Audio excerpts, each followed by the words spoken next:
Hello, chat.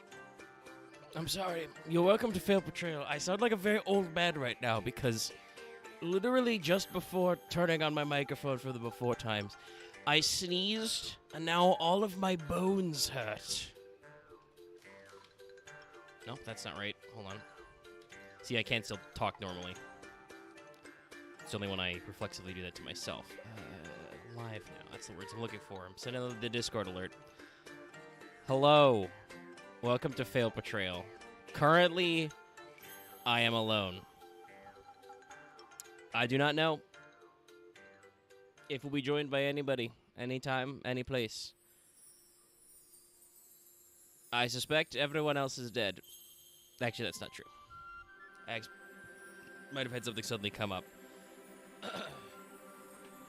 Loth is probably either making a blitzkrieg run to the shops, because I know he's had trouble with that this week, or he doesn't have to go to the shops and thus is currently eating macaroni on toast or something weird.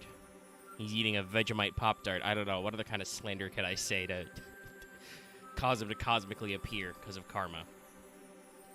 I don't know. Anyway, let's swap see the thing. How you doing, chat? I'm not doing so great. I feel a little ill again. Which is not good, because I got shit to do. Today, tomorrow, the day after, many other things. But we're going to talk about Mikanko. And trust me in that I can provide you, alone, the fullest and most complex description of Mikanko you need. Spoilers. Everything is Okami. It's all the way down. It's just Okami. I mean, that's not technically true. Okami is also just the Nihon Shoki, but yes. You're going to learn today, chat, because we've already done Bujins, if you've been following along in our series. If you haven't watched the Bujin episode, go back in the playlist and queue it up right now. But you're going to quickly realize that a lot like how there are a lot of recurring ideas in, you know, European archetypal stories that hedge on various mythicises and legendices, and also many people end up with the you know, Christ allegory.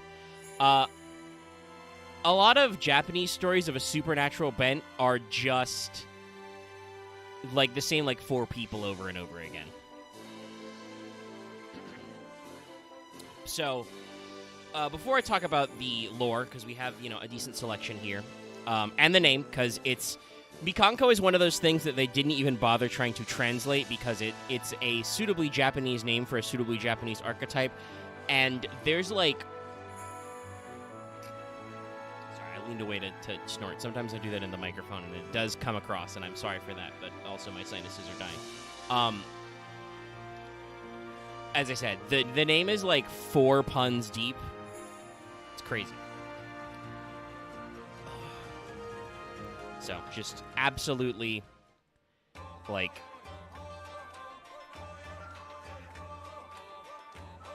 terrible.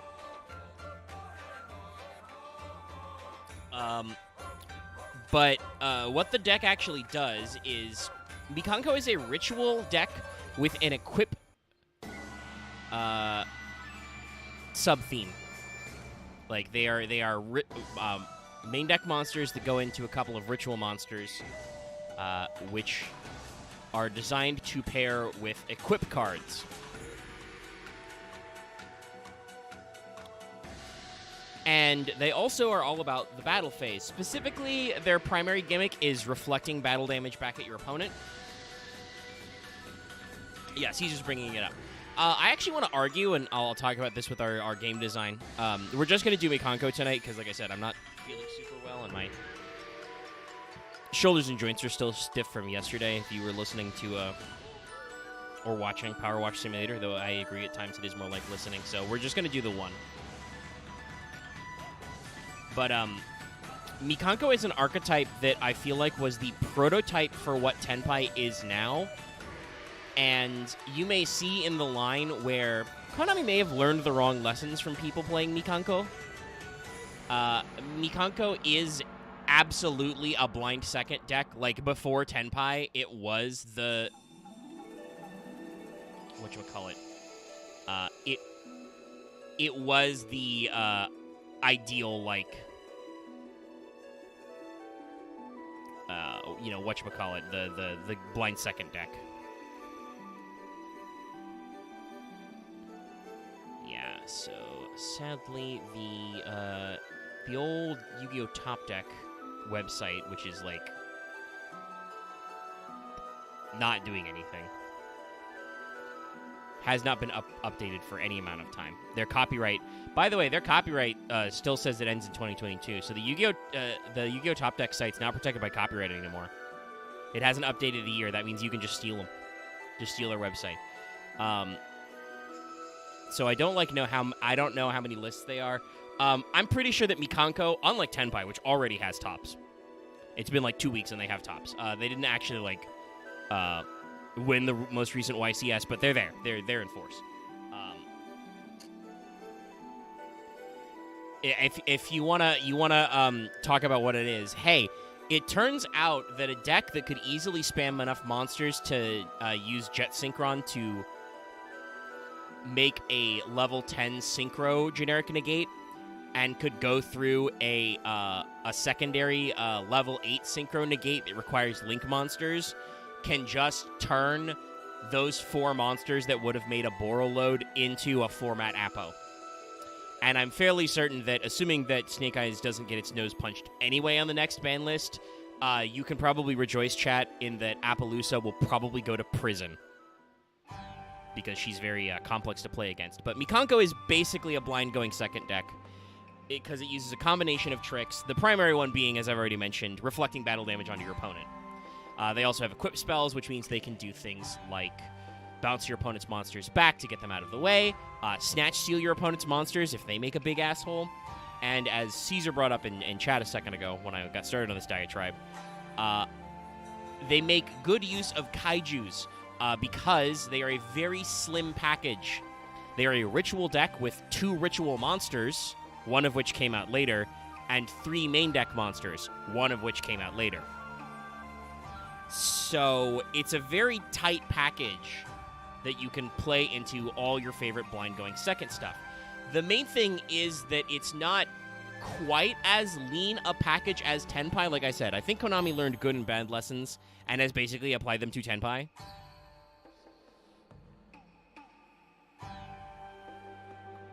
But that's kind of the situation we find ourselves in. Now, to explain names and puns, so the name in English and Japanese is Mikanko. I like how the Wikipedia straight up says this card's name is complex wordplay. So the reading Mikanko is a rank of Miko during the Nara and Heian periods. Like that, so you could be ranked a Mikanko, who are responsible for fortune telling and for performing the sacred dance routine Kagura. So, you know, that number 1, dancing Miko priestesses. This is a conversation that I feel like I have with Axe at some point that he's not here, so he can't remember and or fight me about it. But the theming of Mikanko is both very simple and very complex. They're just magical girls. They're Miko-themed magical girls. That's it. There are many layers, which we will talk about when we talk about their designs, but they're, like, first and foremost, they're magical girl Mikos.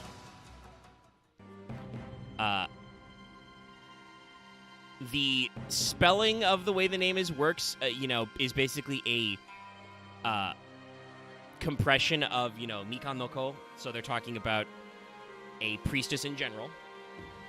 A lot of, like, heavenly priestesses. It's also a word play because Mikan is a word for citrus, Ko is a word for child. It means citrus girl. And the collective emblem they have resembles a lemon slice, which also looks a little bit like the Imperial Seal of Japan. The specific monsters' names are references to mythological founders of Japan. They are armed. The three monsters we have, the three main neck monsters, are armed with the three imperial regalia of Japan. And this means that the manifested goddess Ohime is just Amaterasu. If you didn't know, Ohime, great goddess, is another way to talk about Okami Amaterasu.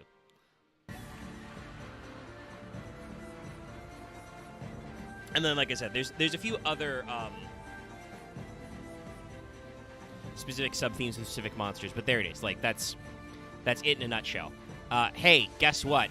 Their lore is exactly what you would expect from this story. And if you are one of our listeners who enjoys Fate Grand Order, you may recall some of these stories from some events. Basically, there's a shrine or a temple that's a heavenly gate that summons down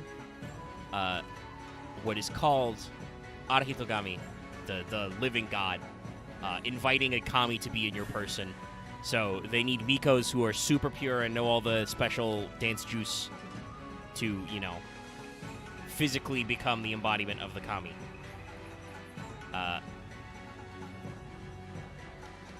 They picked girls from the different bloodlines who could do the thing to share all this stuff out and be ready to do the stuff. And there's a lot of... there's three great families involved. Another classic one. And, there's three sacred treasures. But there's also, they mentioned branch families. Those will come back later. And they train them all.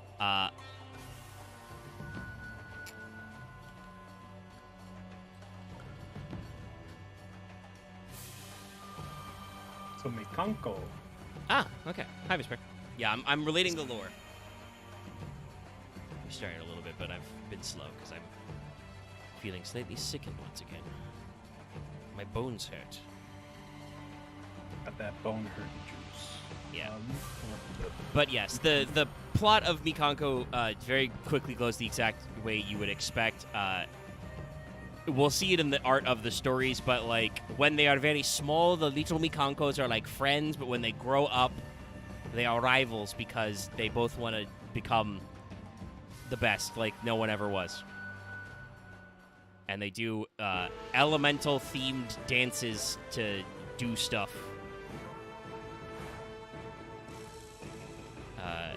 Do they fight anything? No idea. Yu-Gi-Oh! Is one of those series that, we've talked about this at length, but many archetypes feel like the setup to, a Saturday morning, show, except for the part where they forget to give them antagonists or things to do. Yeah, it's like, it definitely feels like one half of a setup. We kind of saw something similar to it with Psyframes, because Driver's flavor text for years, I believe, mentioned S-Force or something in the vein of it. Yeah, I think it says Security Force in it. Yeah. Yeah, and we didn't know what that meant for many years. That one, at least, once the they started Rising doing battle merge. against the Security Forces. Yeah. Which meant nothing to us until S-Force came out, 5 years later. Yeah. And this is something we mentioned a lot, I think, with, Rescue Ace, for instance, a couple weeks ago, where it was okay, these guys are very obviously inspired by, some sort of firefighter-themed, tokusatsu line. What is the plot, though, that they just fight fires? Why do they need super mega power armor to fight fires? I don't know, but they do, apparently. Why do they need why do they need Megaclops as like a second cousin to deal with just fires? Yeah. It's a little funny. Mikanko's kind of the same way. The valuable book says that, there's a heavenly gate and mediating matters between the, heavens and the mortal realm is important. Why, though? And the answer to that right now is just because Amaterasu, shut up. did not realize that. I guess it makes sense when you have a trio of characters that are very Japanese based. You're probably going to get the regalia mentioned Yeah, among them. I did not realize it was that on the nose though. It's subtle. I think it's subtler than most of Yu-Gi-Oh's attempts to do this. I mentioned earlier that, like, hey, this is going to be a continuing series where everything Japanese themed is just the Nihon Shoki again. And to go back and watch our Bujin episode that we already did, because, like, this is just that same vibes. But at least with Bujins, they did remember to actually be like, you know, there are weird eldritch gods out there who are fucking our shit up, you know, corrupting Bujinki Amaterasu and stuff. Yeah, whereas with Mikanko we just have,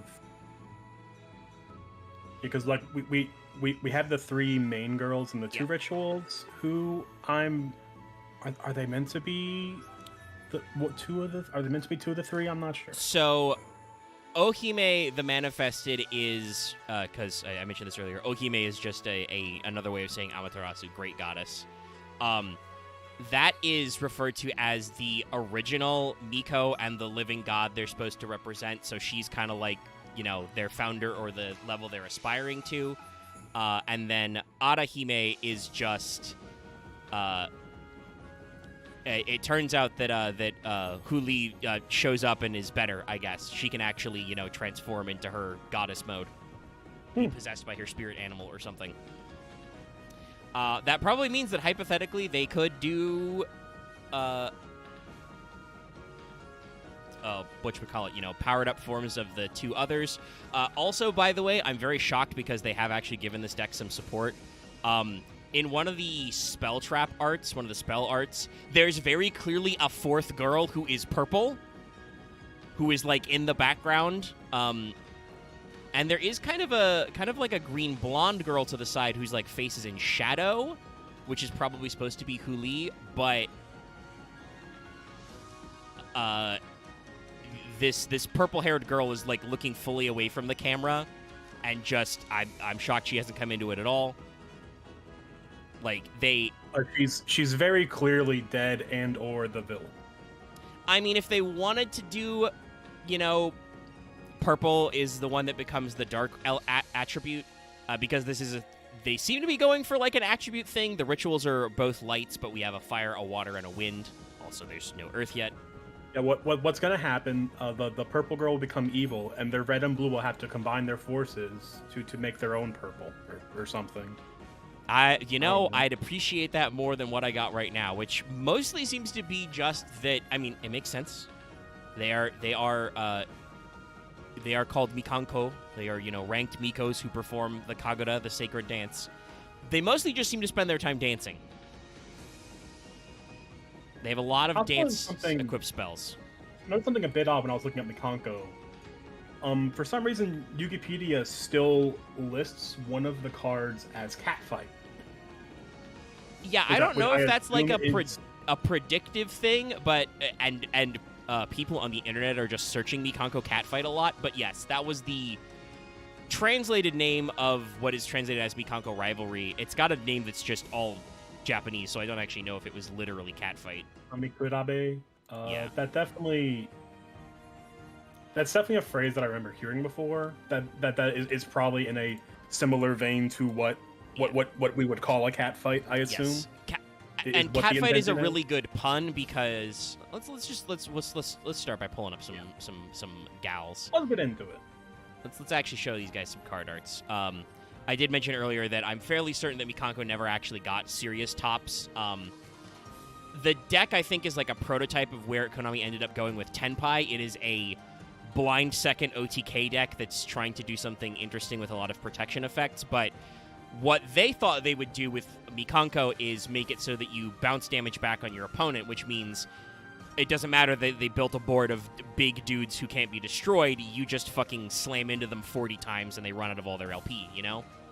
I'm scrolling through YGO Pro deck. Yeah. I'm seeing a handful of I'm seeing a handful of various tops, nothing winning anything, yeah. but a lot of I think at most I'm seeing like top 4s and top 8s, Okay, but yeah, like so they got a couple of scattered cases as the format requisite, weird OTK deck. Gren Maju has occupied this space before, for instance. There was that one guy who won with that beautiful, got a top 4 with a beautiful fucking Cosmo Gren Maju list not too long ago. yeah, Which, by the way, I actually built a variant of that in Master Duel. Cosmo Gren Maju is very choice, very Kino. I only see 3 winners. The most recent was like a 60-man YCS, or a 60-man regional, which, bluntly speaking, like a regional of that size, it's way too small sample size to give anything to that. Another one's like 90 players. I think I saw one down at the bottom, 260 in Santa Cruz, but it was Dia Bellstar Mikanko. Well, that does, So it wasn't pure Mikanko, but still, there have been a lot of various brews. It looks like Dia Bellstar Mikanko was kind of like the main thing, which makes sense with Dia Bellstar at the time. Well, and also to be fair, as I did mention, one of Mikanko's major sub-themes is equip spells. So that leaves them with a lot of spell traps on the field they can send for Dia Bellstar and other funny things. But yeah, I do see a large amount of like one-off top cuts of Mikanko all over the place. And it happens. There are a lot of Yu-Gi-Oh decks that are good but do not see widespread success because they are not easily taught. They are not easily net decked. God knows Rika Sun Avalon has, Yeah, I was gonna make the same joke. Yes, like multiple wins in Europe. It's the one deck where there's just one really, really good player over that dominates Euros with that deck. Are you Jess? No, you can't win. Yeah, Get dunked that's about what it boils down to. And that is something I think we're gonna see. MBT actually did a meta tier list video recently. He did actually apologize for saying that Tenpai would suck without KC. And it does mention that there are some decks that like playing pure Snake Eyes is tough because there are a lot of points of interaction and a lot of Snake Eyes isn't so much a line as like a web. I do know this from my little experimentations of the deck. Snake Eyes is a flowchart. There's various. Every single time you do a card, there's probably about 4 different things you could do that can turn into another thing. It makes the deck very hard to stop, very good at resources, but also means that you can very often, slam your hand in the metaphorical door when you fuck it up. Tenpai does not have that problem. Yeah, and it generally how, in a very wide sweeping generalization that may be too vague.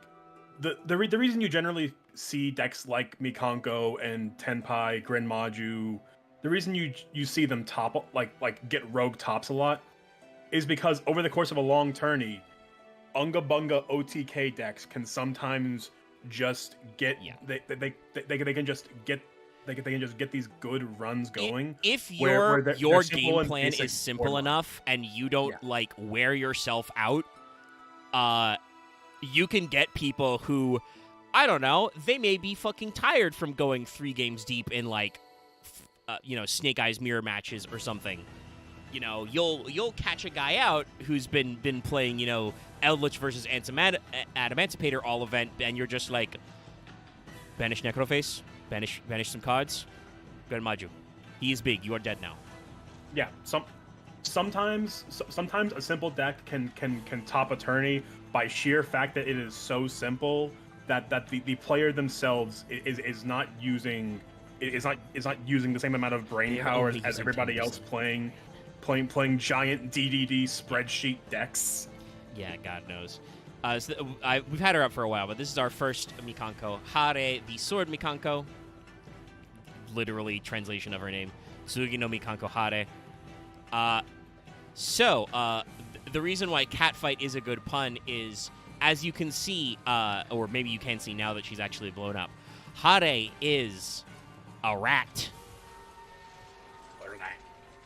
Specifically, she is supposed to, her spirit animal is supposed to be the Hinezumi, the mythical fire rat. And the other one of the original two, Nini, is supposed to be a Nekomata, the two-tailed cat. Nekomata. So, cats and rats living together, mass hysteria. All in all, this is a pretty good design. Huli is a fox, right? Yes, Huli is a spirit fox as well. So for Hare, this is a great design. Like she's got her little hair buns turn into the big round rat ears. She's got a little tail under there. I do really love the dancer sleeves that are like coming off their like. It looks like they're coming like they're like the little dancing cloth that I guess it's like between her fingers. I think is what's happening there. Yeah, it looks like she's got a piece of cloth, in one hand, and then her other hand is sword. Well, she has it on the other hand too. I'm not, but we can't tell. We can't tell because her ear's in the way. I can't tell if she's got it wrapped around the handle or what. But yeah, no. And you've got like big billowy capes and sides. You can tell that she is a spunky anime lady because she's got bicycle shorts on, under her dancer robes. Yeah, it's an incredibly dynamic pose, and it just looks really nice. There's very little to criticize here at all, if anything. It's just good. a very... There's motion, there's action. Yeah. And like I said, she's got you immediately know what this girl's deal is. She has classic anime protagonist character design. She has that off-red hair color, so it doesn't clash too much with all the fire. Yeah. But she is still very red coated. Mm-hmm. Crimson eyes with a little bit of point in her eyelashes. Kind of a I would not necessarily say smug rat, but maybe a cocky smile on her face. She is doing a sword dance, and it's a good design. Before we talk about the effect, I don't think I've ever actually read a Mikanko card. Yeah, this is gonna be one of those archetypes. Before I read out the effect, I have to pop away for a sec. I'll be right back. Chat. The one thing I know about Mikanko is something about battle damage, and they will unga bunga you to death. Alright, chat, I'll be right back. I'll deafen up just so it's not Vesper alone with the microphone. Be cool, chat, I'll be right back.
Sorry, I bogged my bones.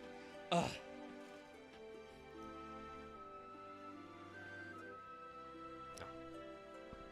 There you go. You deafened, and I was silenced from chat. Sorry, I said it a second ago, but obviously you probably weren't listening to yourself. I said that I would deafen, so you didn't feel the need to talk to chat alone. I didn't catch this. I was talking. I was just kind of aimlessly rambling for like a few seconds before I was like, "Oh shit, Omega's deafened. They can't hear me." Rip. Yeah, sorry. I should have telegraphed that one a little better. I'm back though. Hare the Sword Mikanko. Fire Warrior. This, by the way, made a lot of people think this deck was going to be way better than it actually was, I think. Not to say it's a bad deck by any means, but some people, saw Fire Warrior and just their, eyes start turning into Infernobles. Yeah, like the nature of Fire Warrior combo has brain rotted a lot of people ever since Infernoble. Especially because its first line involves the word equip card as well. Yeah, no, I don't remember if it was just Hare and Nini at the start, right? Yeah, and the one ritual. Yeah, like when Hare got leaked or dropped or whatever, like drip fed to us. I'm sure everybody who was probably still playing Infernoble at the time, I think, saw read this card and said, "Oh God, Infernoble are going to be tier -1 or something if this archetype is good." Yeah, Amazing Defenders came out in January of 2023, so, over a year ago now. So that means that the, pre-release stuff would have been coming out throughout 2022, where I'm pretty sure there was several spats of trying to bring back Infernoble. Yeah, Infernoble has never really died, up until like Snake Eyes Fire King shit. Yeah. Honestly.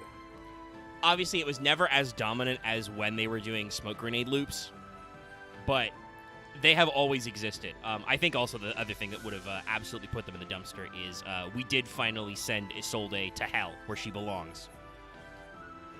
The sins of a great many warrior decks were put upon the back of Isolde. Yeah, Isolde is really just makes warrior soups just way too good. And also really makes putting in random equip cards too good.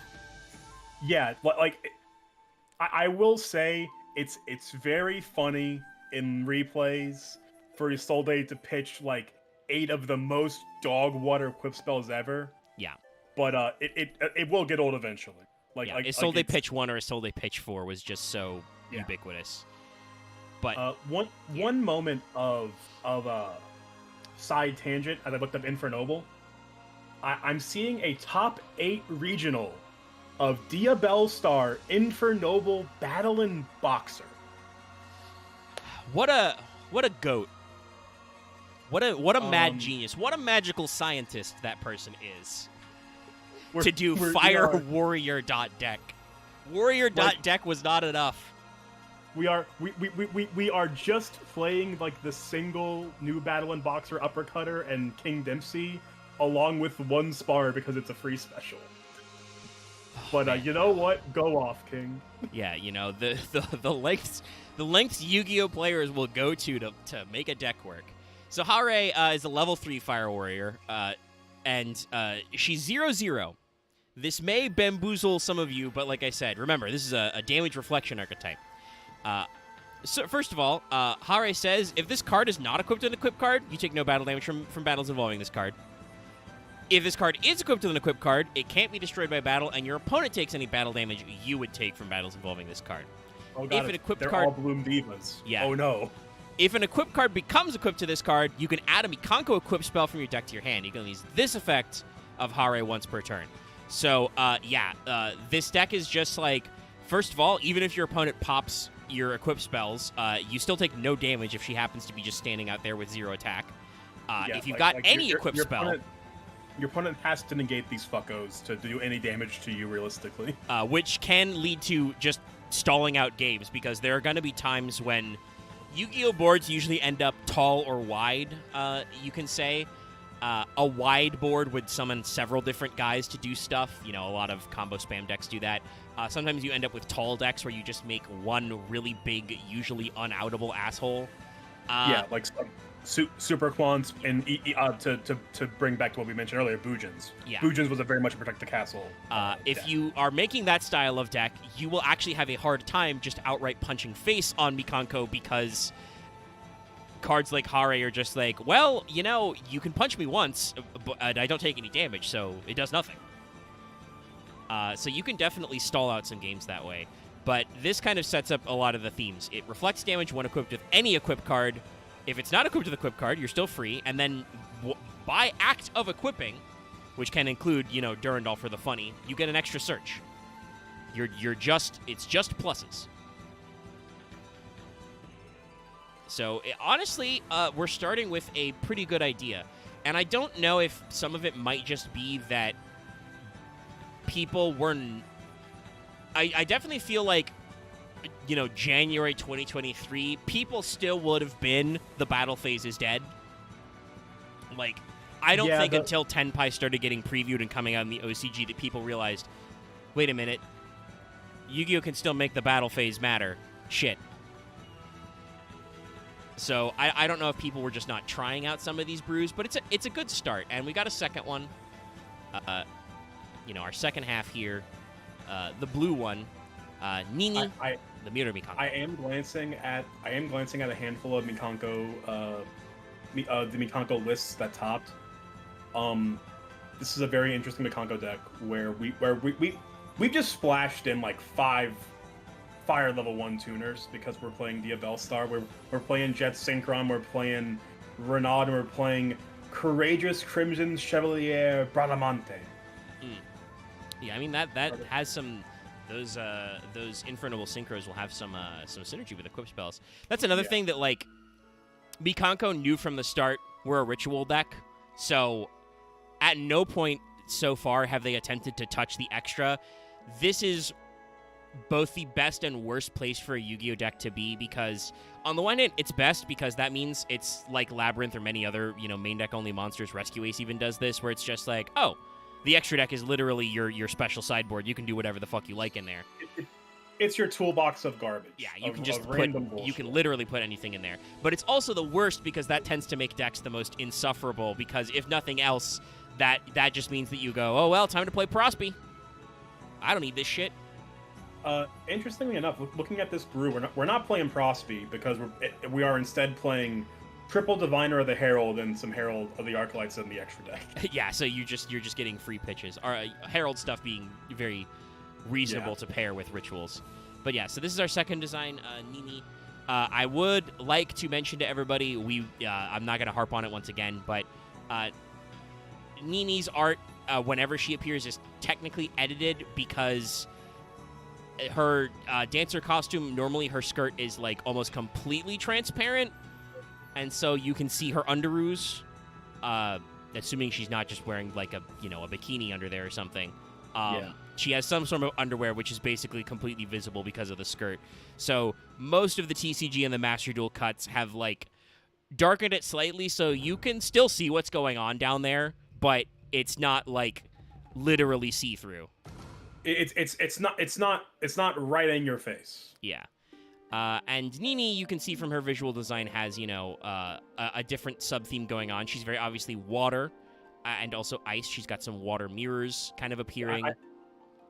I do love the watery cat ear deal going on. Yeah. The cat ears, the double tail, it's a good look. I love her little, like, hair deck things that look like headphones but are not. It's definitely some kind of crest that I'm sure has some importance that my brain.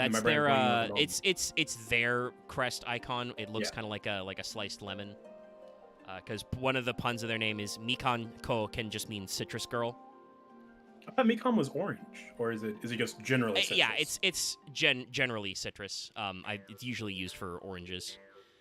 But yeah, so there's they're orange girls, etc. In addition to being Mikos. Nini has a like ballet sub theme, so she's kind of got ballet shoes on, and she's got a little, baton or rib. Yeah, it's a ribbon actually. You can see it's a little hard to tell, but it's a watery ribbon she's doing. Like where Hare is the more spunky, like more proactive, like fire sword dancer. Yeah. Nini has the more reserved sort of like more fanciful style of dance aesthetic. Though you can certainly tell that she's doing her own dramatique way with her, classical like hand on head kind of gesture. Also, I gotta double check Hare's art, but I can see very smallly, but I can see that Nini has she's a cat girl, so it makes sense, but she's got like painted and pointed nails. Okay, yeah, no. Hare also has her nails kind of colored and a little sharp. All right. So yeah, they both have that little extra touch. But yeah, we've got the classic red oni blue oni trick. So that's so common.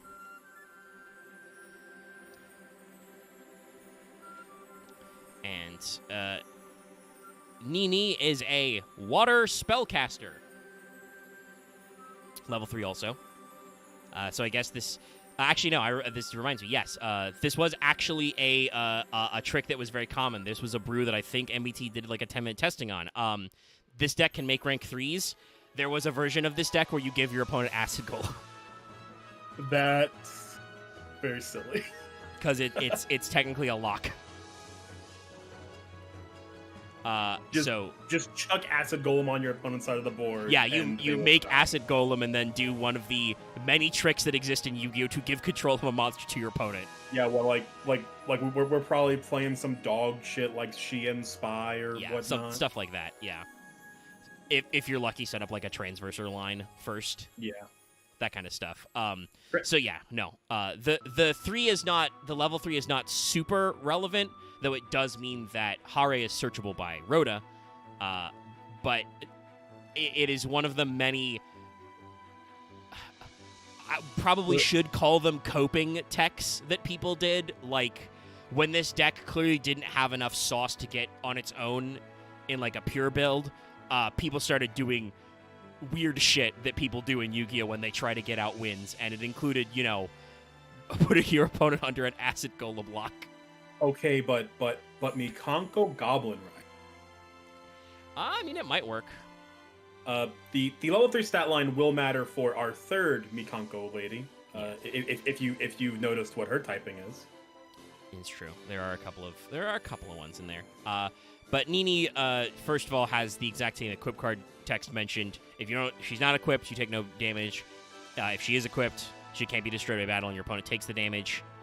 And then during your opponent's turn, while this card is equipped with a equip card, quick effect: target a face-up monster your opponent controls. Take control of it until the end phase. You can just take that Acid Golem. You can just take that Acid Golem to have it back real quick. Yeah. Just anytime you need to get guys out of the way, you can move them around. Oh, your opponent has a 0 attack monster on their board? Nah, mine. Oh, your opponent's gonna set up to make a negate? Nah. Basically, anytime they would be ready to interrupt you, you can move them out. And then when it's your turn, you just give them back so you can crash. It's a pretty solid strategy, and I think says a lot about the state of the game that this deck, while it's had its rogue tops, was not like immediately viable on the fact that just one of their core monsters is just a like econ type effect. Like if she's got an equip spell, just quick effect, you can take control of an opponent's monster. Not even that. I do recall that at least one of the Mikanko is just Snatch Steal. Like, yeah, no, they have an in-archetype Snatch Steal, basically. It's wild. But obviously, I did mention they are a ritual archetype. This is their ritual monster. This is Ohime manifested Mikanko, just Mikanko of Ohime in the Japanese. She is also a source. Yeah, Light Fairy, because it's, as I said before, Ohime is just, a different epithet for Amaterasu, the great goddess. You can see that she has the mirror, which also looks like a shield, and the sword. It is interesting that they kind of telegraphed that there would be a third color, because you'll notice that while she doesn't have the jewel itself in this art, she does have the sword and the shield have, like, all three of the colors of Our Ladies being, red, green, and blue, and also a little bit of a different gold. Like the tip of the sword is a slightly different yellow. It's yellow / gold that, like, the yellow could just be Ohime. Yeah. But it does leave things open for an extra Mikanko lady. Probably an Earth type, I would guess. Based on how things, are. But yeah. Also, kind of like Nini, though not exactly the same. Okime also usually has a very frequent edit, which is typically her skirt is made very slightly longer. Because in the OCG, it's very short. And actually, if I'm comparing the two like back to back, I think the main thing is just that they added like some extra. Oh, okay. In this case they made they did just draw the hem like down here like a couple of inches. So yeah, it's I was wondering if they like gave her like little shorts or stocking toppers. No, it's they just dropped it down a couple of inches. Which is probably just the easiest way to go about it. Like Yeah. To be fair, these are ladies of indeterminate age who are showing a lot of skin. Yeah, it's like it's just all kind of always going to be a thing that happens with some of these designs. Yeah. It's just what and it I mean is. There are, as we all know, there are many weirder edits. Moving Nurse Dragon Maid's buttons so they don't look like nipples if you're like upside down and drunk. Half the tier cards getting less detailed armpits. Yes, which also you'll notice Okime, her fucking arms are out there. She has no shoulders. She's just sleeve and vest. There's also something that Konami stopped doing, but they used to do a lot, was censor navels or belly buttons. They did finally decide that that's no longer scandalous. They gave up on that and said, all right, you can see the belly button. Who cares? Who cares? We live in a society that no longer cares about that. But yeah, otherwise, Okime, just another great design. She's got, obviously, this kind of like rich golden yellow is her primary color. It is very citrusy. Looks like a tall glass of morning juice.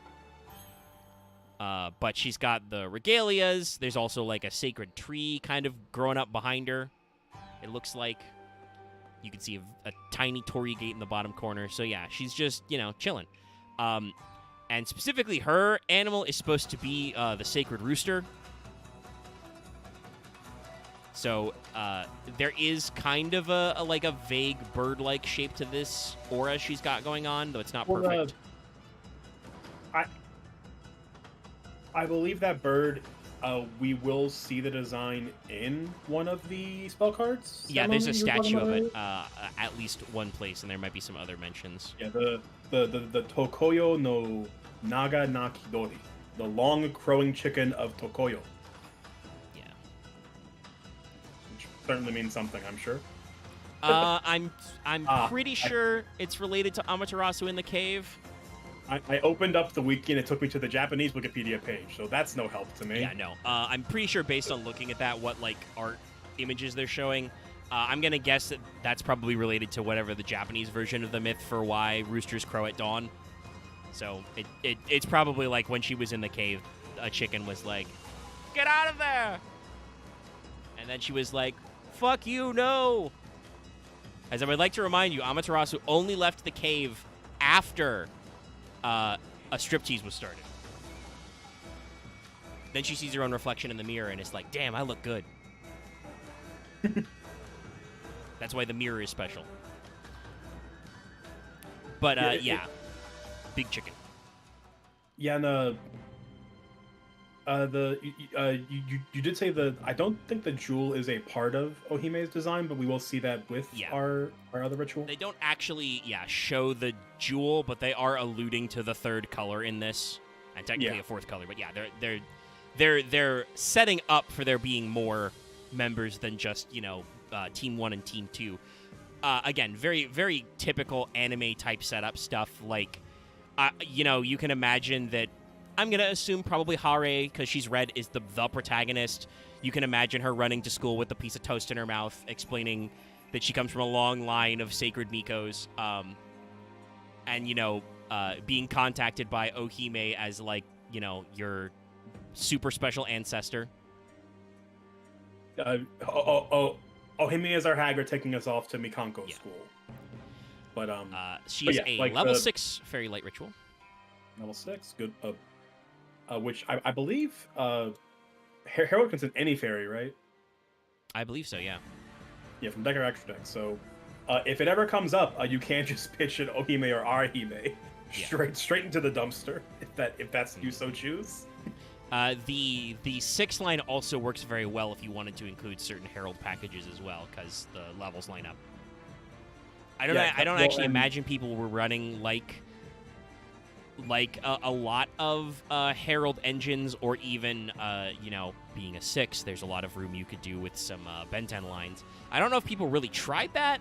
Cyber Angel is also a Ritual OTK deck, just in the very other different direction. So there's probably room there for some synergy. I'm glancing through this specific Herald list that I'm looking at. That is like the Diabellstar Mekanko brew. Aside from the Herald, we're running Axel Synchro, Power Tool Braver, and the classic Barone. Mm-hmm. So I'm assuming the concept with Herald is we can pitch Herald to make it a 6.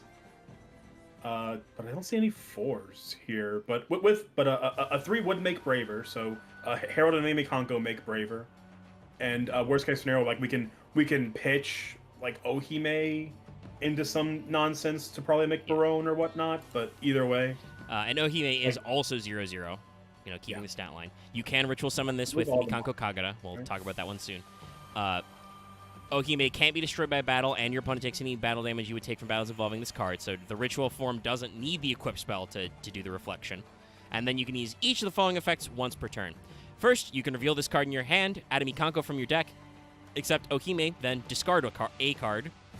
So technically a +0, but it is a ritual monster that has an in-hand effect to just cycle itself, get you a cards you need. That's good.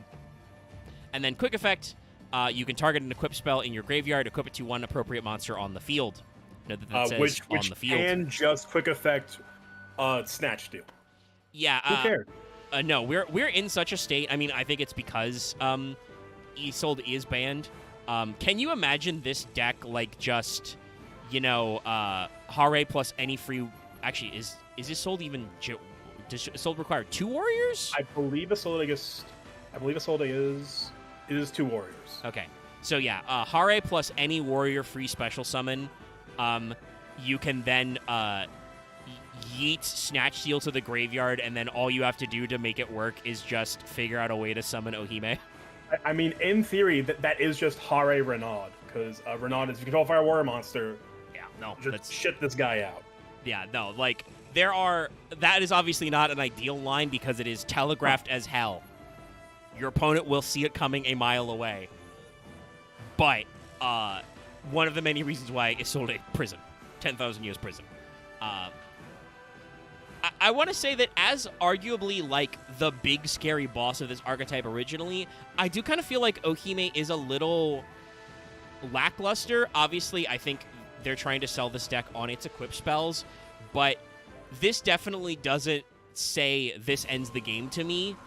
She does have the battle damage reflection inherently, which is good, but her effects are, a hand effect, which just...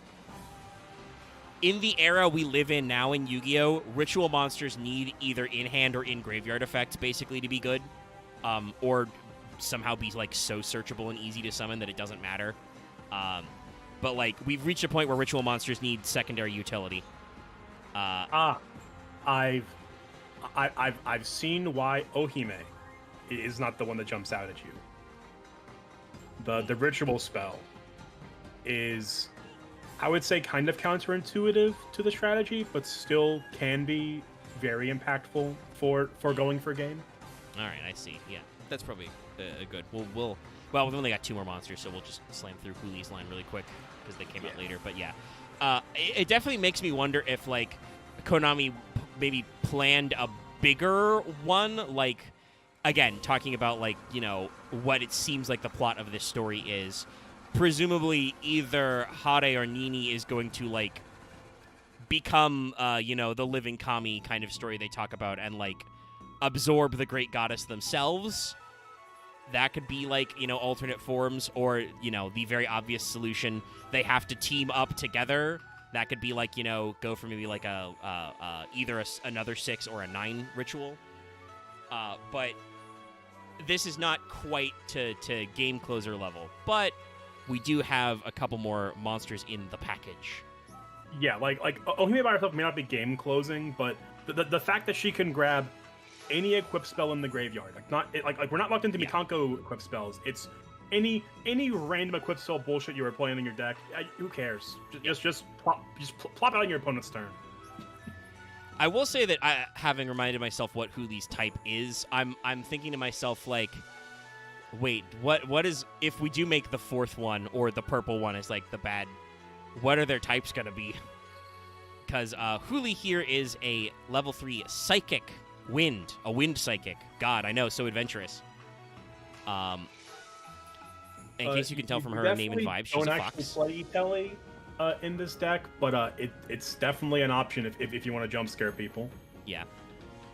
And if you wanted a different style of synchro package, like if you didn't want to go for like fish out Infernoble tuners or Jet Synchron, there are Psychic Wielder and stuff, just, hello, I'm here. Also, summon a level 3 Psychic from your hand. There's all kinds of funny synergies. It is one of those things where, like, I think the only one of these that is not, like, super synergistic is actually Nini. Which probably makes sense because she is the one that says during your opponent's turn, quick effect, steal one of their monsters. But still, water spellcasters of a certain level are not really a specific thing. Yeah, like, they are playing a Souls package. But I don't actually remember if that adds just a generic spellcaster. It's a level 7 spellcaster, isn't it? Magician. Level 6 or higher spellcaster, yeah. So yeah. See, I don't even know what you. I guess it's probably for Illusion of Chaos. Well, yeah, like we're playing We're playing one Souls, one Illusion. I assume for other nonsense for ritual support. synchro package for Herald or and anything else. Yeah. So because like we're just playing a bunch of random nonsense. Yeah, this is, like I said, this is one of those things that like brings out the best and worst in Yu-Gi-Oh decks. This deck, you can play it as a really low to the ground package. You literally have 3 maximum normal summonable monsters in archetype. If you're maxing out on all 3 copies of them, you're playing 9 cards.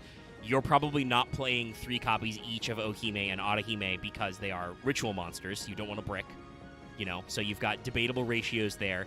Then it's just like the ritual spell and whatever equips you like best. So that leaves you with a lot of room. Obviously, there are some cards that you almost always are going to either main deck or leave room to main deck in the form of like hand traps and other non-engine stuff.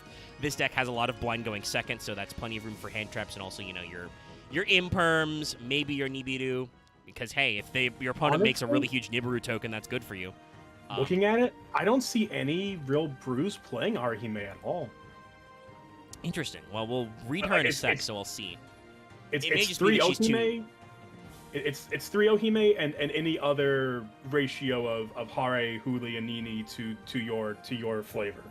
Though Nini does seem to be the one that is skipped out on for the most part. So like, and again, that's probably just because she doesn't have the same kind of search synergy as Fire Warrior and Wind Psychic level 3 does. Yeah.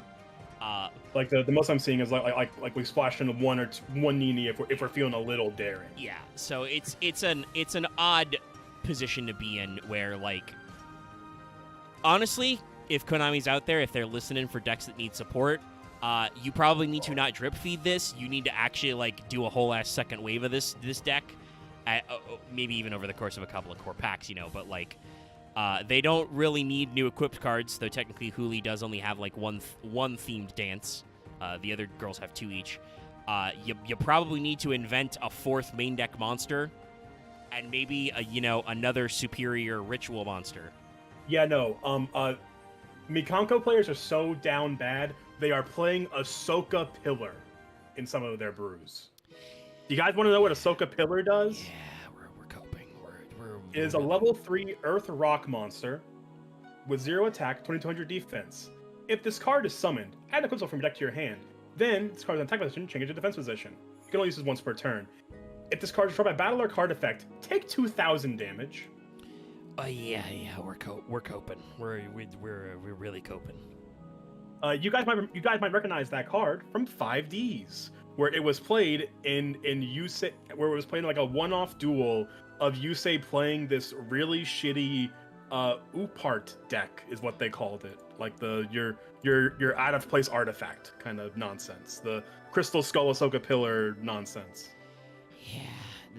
No, we're we're in a down bad way. horrendous. Yeah, we are indeed down horrendous bad. support We are looking for every little thing. This is on top of the fact that you are probably once again as a blind second deck, probably maxing out on the play on like Lightning Storms, Dark Ruler, etc. Yeah, it looks like this deck is playing 3 the Water Arabesque, which just special summons a Mikango from your deck. Yeah. Oh my god. Again, Mikango is one of those things where like I feel like they were trying to figure out what became Tenpai with this deck, and it wasn't quite there. You'll see later when we talk about the field spell. The Mikango field spell is a perfectly normal field spell for the year 2023. It's just kind of okay. But yeah, Huli, though, Huli's effect is if this card is not equipped in the equip card, you take no battle damage from battles involving this card. If she is equipped, can't be destroyed and your opponent takes damage. Usual stuff. While you control an equip card, your opponent can't target Mikango cards you control with card effects. If either player equips an equip card to this card, add a Mikango trap from your deck to your hand. You don't use this effect once per turn. Because, hey, guess what? They're a battle-focused deck. They have a few trap cards for battle tricks and stuff. Huli is really good support. That effect of if this card's equipped, or while you control an equip card, your opponent can't target Mikango cards you control, which can include your equip cards. Mean as hell. I've heard, that like Labyrinth isn't doing super hot as a high tier deck right now because people are just so used to playing against it. Cosmic Cyclone is back in the side. Guess what? Huli, you cannot Cosmic Cyclone those equip spells that say Mikango in them. You're not allowed to do that. Stop looking at Mikango brews. I'm taking psychic damage from the random bullshit I'm seeing Mikango players play. Mikango is, I didn't say this earlier, I don't want to say Mikango was a popular deck. It certainly, has its proponents. This is one of those decks that people wanted to be good. People desperately, horrendously wanted this deck to do something. I have found the most down bad deck for Isolde possible.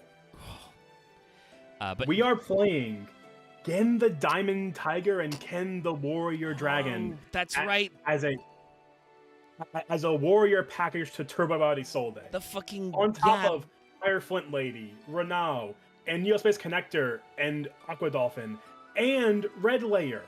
We are just playing Yep Warrior to get to Isolde as fast as possible. Yeah, the fucking Gen and Ken combo. Ugh. Remember, by the way, when that was supposed to break Yu-Gi-Oh? Yeah. I don't think it did. But I can see why people are so desperate for Mikango to be good because it has a unique play style. It is a deck that is built around bouncing battle damage to your opponent, and it came out alongside Pearly and Rescue Ace, two eminently good decks. Would probably be quite playable, not tier 1 obviously, but probably tier 2 or tier 3 right now if they weren't on the list. Like literally, they have cards on the FL list right now. And thus, that is reducing their playability. Mikango has never been that Mikango is one of those decks. It's always felt like it's one of those decks that is like one card away from being an incredibly competent deck, and it still is good. It's just in terms of the power level of the meta, where you've got Snake Eyes, Snake Eyes Fire King, and everything else. Yeah, Mikango falls flat because it's just so straightforward. And that these other decks can play so much non-interaction or non-engine to stop your bullshit because your lines, as the downside of simple lines is that they are predictable and easy to squash. So it's such a weird one. But then let's pull up the second ritual. And she is a 9. Yeah, she's a 9, which is probably why we're not doesn't see much of any play. So this is Arahime, the manifested Mikango. Mikango of Arahime. I do love this design though. It's a good one. Reaction. This is a great design. Oh, okay. I don't know if I talked anything about Huli's design. Also, just very good, the fan dance deal, because to go with the wind and the fox ears. And her greenness, with the fox ears. But yeah, so this is Arahime. which is, a shorting of talking about, the Arahitogami, living god, the belief where, like, the kami is in your person, such as, like, for sumo wrestling and lots of other Japanese arts. Right. So this is, like, they explain this in the story that Huli is from one of the branch families of the three great families. And so, like, they're not expected to be, really talented, so they pour all their hopes and dreams into her. And obviously, as, like, the extra string rival, she kind of comes in at the last minute and can do the thing. She can manifest the deity within her body. I'm looking at that sword. I'm seeing a lot of interesting things. One, she had it had like foxtails as part of like the halberd and guard, which is very cool, very nice. And I think it's incorporating her sacred gem into, like, the hilt. Yeah, the green stripe has transferred to the jewel, and there is now that yellow orange like layering in place of where the green was. Yes, there's an orange one, and it's still got kind of the slightly different yellow tip. Yeah, which I think is just to. I don't think that yellow on the tip of the sword after seeing Arahime is meant to be anything other than just a decoration to the sword itself. But she does still, because she's also manifesting the mirror now with little, like, foxtail grips as well. Wait, actually, let's see. That's 3 over there, and then is that 6 over here? Yeah, it is. So that makes 9. Funny detail. Because she has a 9-tailed fox in this art. You can see all her tails back there. But the mirror does also still on the tassels have the strip of gold as well. Yeah, so like we are doing like a 4-color ensemble. We are 100% we are teasing a 4th Mikanko as much as we can. Yeah. Without having done it yet. We're leaving the room open for more support. The lead has been firmly buried. Yeah. And like I said, when we get to the spell traps, the lead's buried on other ones too. Like, they have suggested the idea that we could be going all the way up to, like, a full like a Pretty Cure team or something here. Yeah, a and we just haven't yet. It's like an entire squad of sorts. The classic Sailor Scouts type lineup here. We've got enough hair colors. But like you said, this design is just great because it's, like, very much got the formal Miko, dance line, but also she's got asymmetry like a sword fighter. Like, her shield side is, extra layers. The side she's got the sword on is super reduced to not limit mobility. She's also left-handed, which is very base. Yeah, she's a lefty. And, she's got all these different elements. Love the little extra detail of, like, the white tips on her tails, but the little black tip to her fox ears. This is an art that is very, very slightly edited in the TCG. They just... Is it because of she has the slit on her stockings traveling all the way up to her, like, hip, I'm guessing? No, that's you can see that clearly in this art, which is the Master Duel art. That's fine. In the OCG, you can very vaguely see it, but in the OCG, there's a very slight line to indicate cleavage. Here, it's more of just, like, a slight shadow. That is still something that the TCG is for some reason sensitive about. Is you can't show the cleavage, but she does technically have the little diamond cutout boob window, and they just tried to make you not notice it, I guess. I don't know how the fuck you would notice it anyway on a card that's got an art the size of a large postage stamp. Look, it was only printed in Ultra and Quarter Century Secret Rare. When the cleavage is so far away of the focal point of the art, why are we bothering? Yeah, no, I don't know what their standards are. Especially because there's so much going on in this. Like, notice by the way, I just as I was saying to point it out, I just realized that what we're going for here, it's raining in the sunshine, aka a fox's wedding. The sun shower, but like, it'd be one thing if the character was like super close up to the art frame and like it was right there. I'm like, okay, I get that. Yeah, if she was breasting boobily, but no, it's just she's got a little cutout. It's a cute detail. Yeah. It really, you don't notice. And like I said, I had to double take to figure out where it was because, like, technically, slight zoom and enhance here. There still is a line. It's just they changed the shading so it's not like a black pencil line. It's a little more natural, like, flesh tone line. I don't know something else. I do love the, like, Magatama like button straps across her design. They're a nice little touch. They've added her Magatamas very, very frequently. So, Arahime is a level 9 Light Fairy ritual, still 0/0, obviously.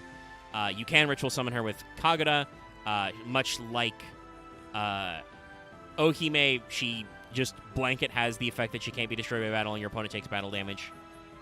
You would have taken. If you have this card in your hand or graveyard and another Mikanko card in your graveyard, target a face-up card on the field, face-up monster, equip this card to it as an equipped spell. You can only use this effect once per turn. Once returned during the end phase, if this card is equipped to a monster, you can return this card and the equipped monster to the hand. So, I think this has a lot of utility where just like if she's in the graveyard and you have another Mikanko card, or if she's in your hand, you can do this as a hand effect. I think the killing blow to this card of why it's not played is its level, because I have to assume that they designed it around it. If it's a 6 like Ohime, you send this off a Herald have a level 8 tuner that can make a fair amount of stuff. Yeah. If you send a level 9, you have a level 11 tuner. Like you can't make anything with that. Yeah, no, that doesn't work. And like so, there's plenty of room to set her up in the graveyard. I think the other thing that limits this is, Konami, you released this card in Duelist Nexus in the middle of 2023. Cards that were also in Duelist Nexus included all of the Chimera Fusion Illusion stuff. Rescue Ace Preventer was in there. Oh, right. This is fairly recent. Angelica came out, the Princess of Noble Arms Synchro, E. Pearly Noir, who we talked about in the Pearly episode and shit like that. Those kinds of things. Talking about great generic support cards, Diabolica, the Draconic General, the Fiend level 8 was in that set. Obviously, it wasn't perfect. Testinas were also in that, but, there was really good shit. That's where the new Unchained support, Sharvara and Shiyama came out. Would it have fucking killed you to make this a quick effect and not wait until the end phase to make it bounce? Yeah, it's just a bounce. I also missed that part, that it's not a quick effect. That's also kind of really blows about this card. Yes, it is a conditional card. If, on the one hand, I can see the advantage to giving them plays to do on turn 1 when your opponent, like game 2, your opponent's going to force you to go first. But it's not a quick effect to equip itself, and it has to wait until the end phase to bounce. So you have to be playing this into an established board anyway. Why don't you just fucking, punch them a lot? Kaiju all their monsters away and slap them. You don't need to bounce. It is funny, obviously, that, like, if you pair this with Kaijus, you get to recycle them, but it's too slow. It's not a quick effect, and it only procs during the end phase. And its effect to equip itself is a hard once. So, like, it's too slow.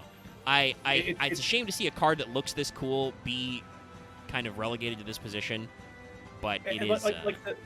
The pure concept is really interesting. It's kneecapped both by its speed and its level, to the point where, even if you were to summon this requires at minimum 3 Mikankos or, like, some other random stuff you I'm going to assume probably what they're going for with, like, her card art and the story idea is you're probably supposed to, like, sack Ohime and Huli. Like, you're supposed to pop your smaller ritual. Or once again, God forbid, slip some Cyber Angel Ben 10 in there. But it's a very awkward one, especially because they have actually been doing some decent support with the, X number of hands guys. Like, there's, the classic, Senju and Manju, though those guys are both 4s, and then there's the, Chenju is the, or the like billion hands. I think it's actually like 1 million hands. I don't remember his name. Choju of the Trillion Hands. Yeah, Choju.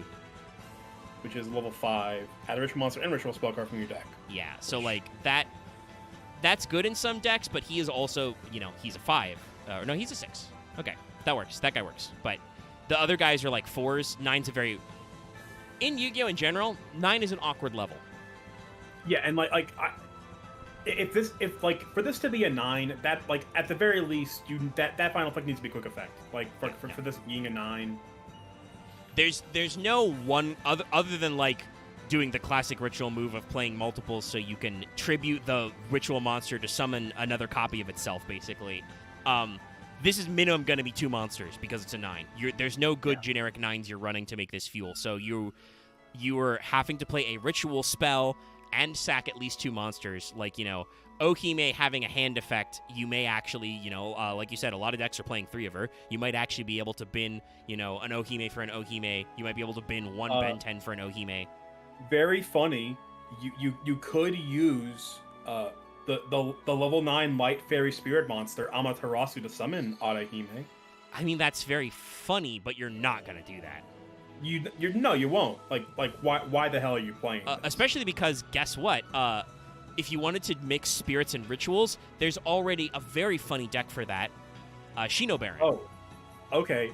Actually, okay. I'm cooking Immortal Phoenix Gearfried. Oh no. You just need to banish the equipment and go to Great and summon him. I know.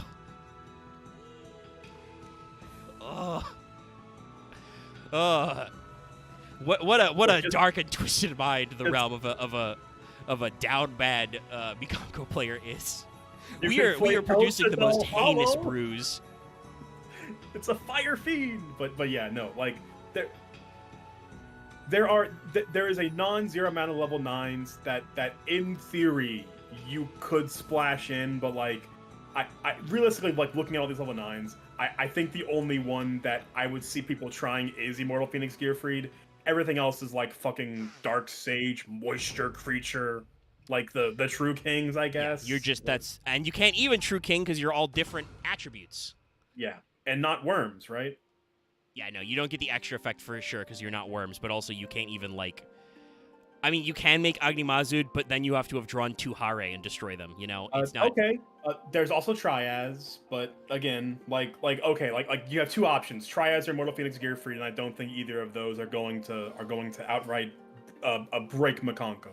They'll at worst they'll just be funny little tech cards. I mean, I don't know if there's a good card that substitutes the entire ritual cost. Because both the Mikanko rituals are light fairies. Obviously, there is some, there are different herald spells that interact with that, but I don't think there are any. It's not like Gishki where, for a Gishki monster, you can use one attribute. Gishki or Necros, because it's Clausulus. It's the. Hey, by the way, Konami, once again, if you want free support ideas, make the Earth Girl, make her count as the entire ritual cost to summon. That won't break anything, I'm sure. But yeah, like there are some ideas, but no, it's like if that was viable, Zed asks, brings it up in chat. If that was viable, people would be playing it. Sorry, not Clausulus. Shurit. Shurit. Shurit is the Necros that wears Clausulus. Yeah. But like Shurit is. You've only just arrived, Zed. Trust us. If there was a way to do that well in Mikanko, somebody would have found it out. We have been as I've been talking about these cards because we've there's only 5 monsters, but it's taken me an hour to get through them all. We have been talking off and on about how just heinous the brews are for this deck.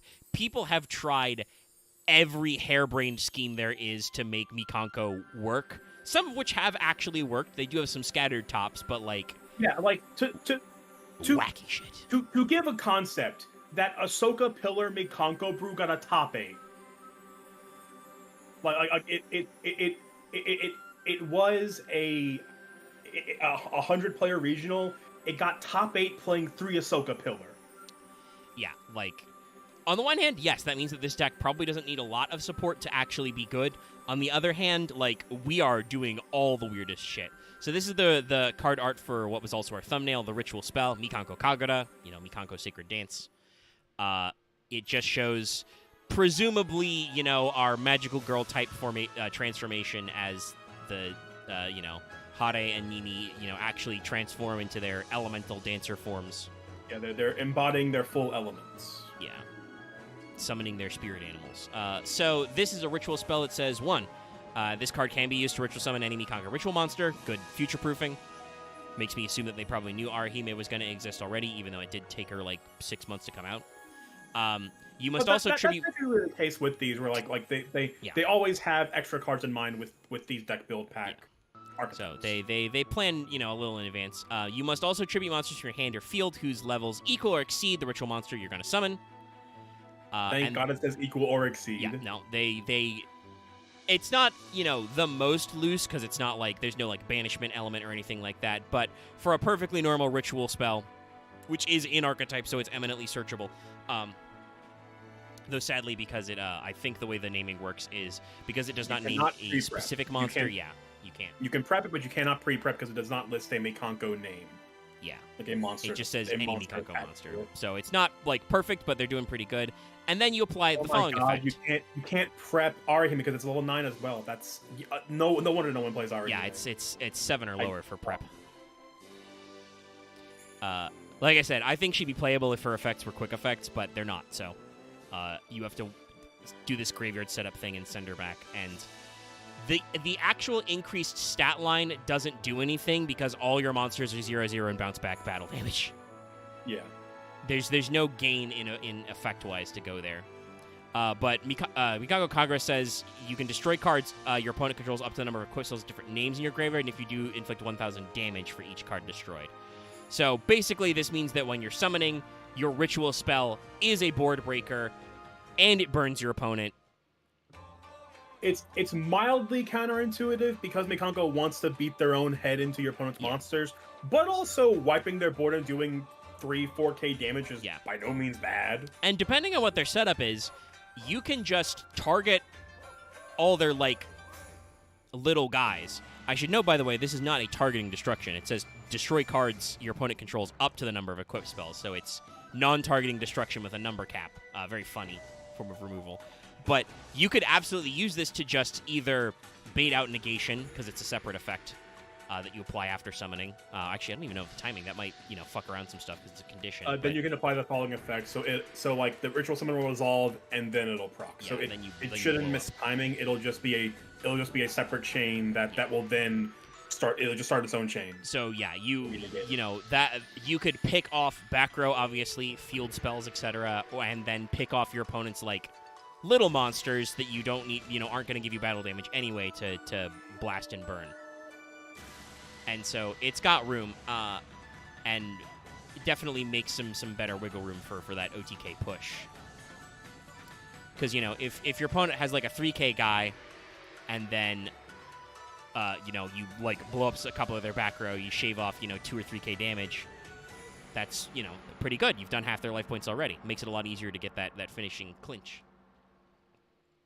So all in all, pretty alright ritual spell.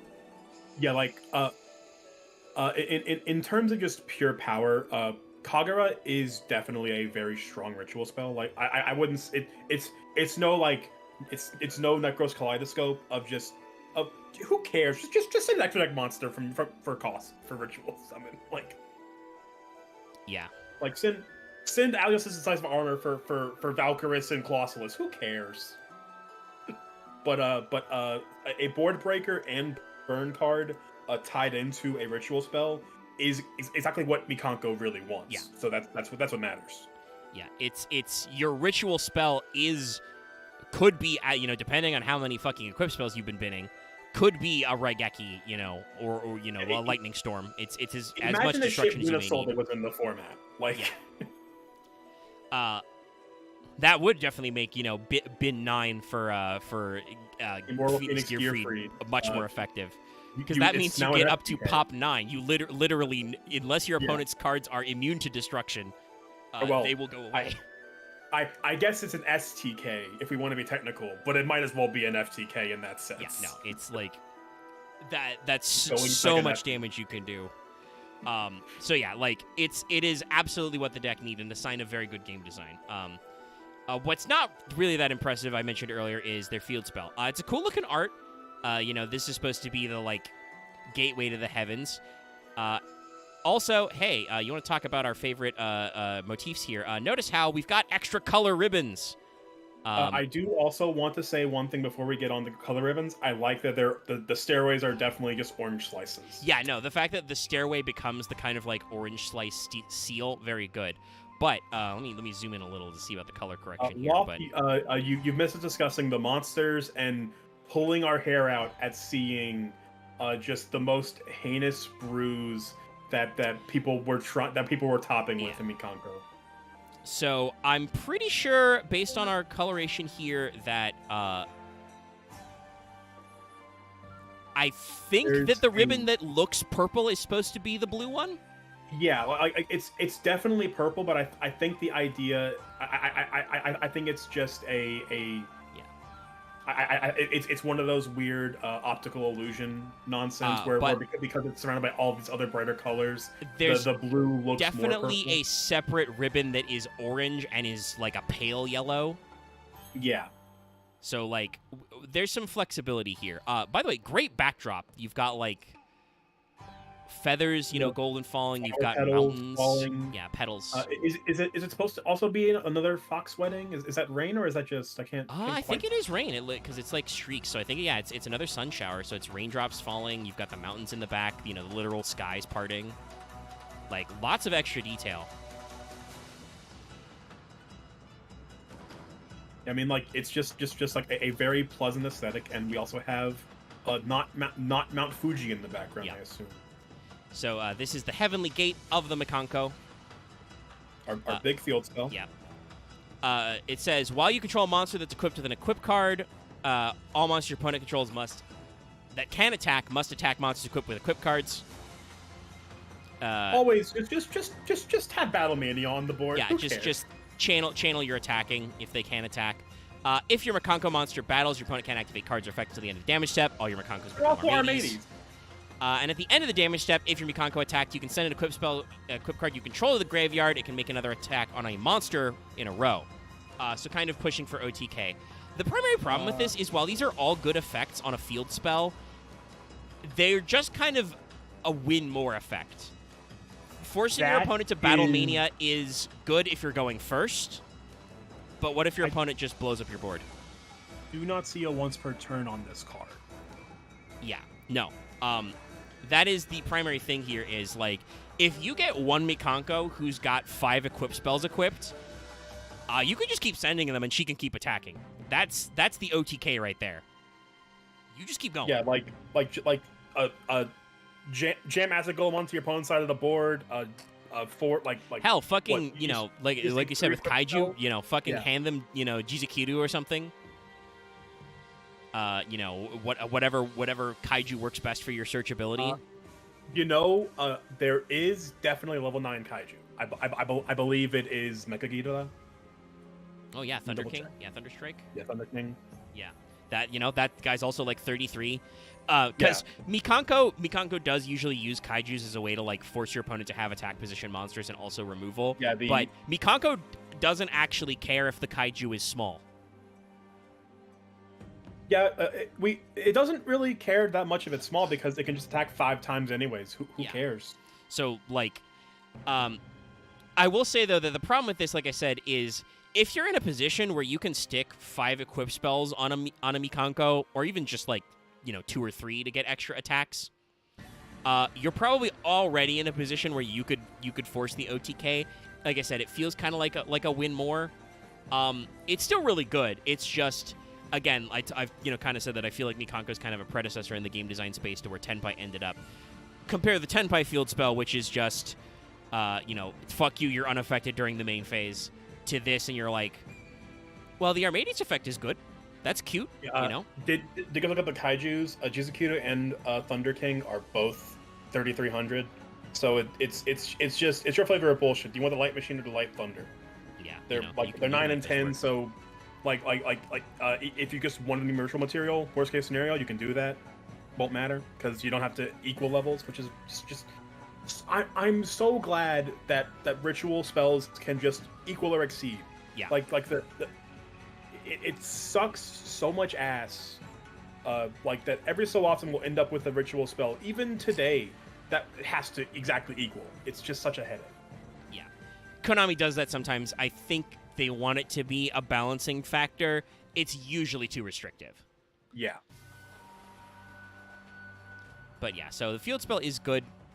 Like I said, I think it's just a normal good field spell. But I am definitely now starting to see much more of the win con.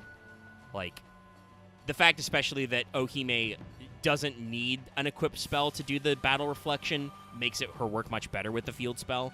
You can go all the way to 0 equips to get extra attacks. You just need Ohime and 3 equipped spells, which granted still requires a fair amount of setup, because like you have to at least get. But like, assume for instance, hypothetically, your opponent like makes an end board that has like 4 cards tops.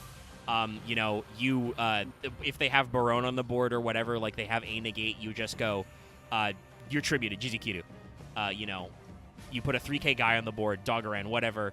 You know, Mikanko Kagura, pop 3, you do 3k damage, and then you just have an equip spell on Ohime, attack twice with the field spell. You're done.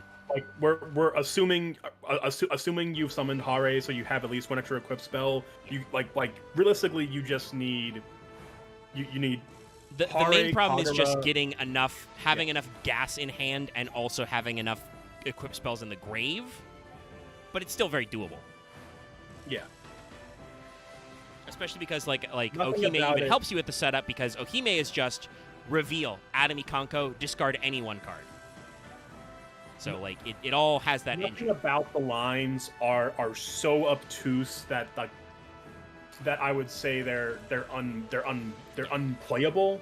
It's really just comes down to you just kind of need the optimal 3-4 cards in your hand every game, which is downside of that. Unfortunately, like a lot of blind second OTK decks, while again the field spell does give you a reason to like go first because it forces your opponent's monsters to attack it, assuming that the field spell lives long enough for that, you know, the classic move.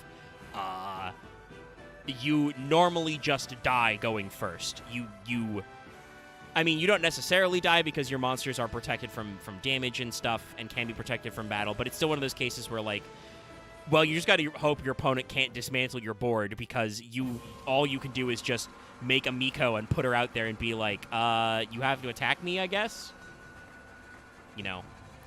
So this is the Great Mikanko Ceremony, or Densho no Omikanko.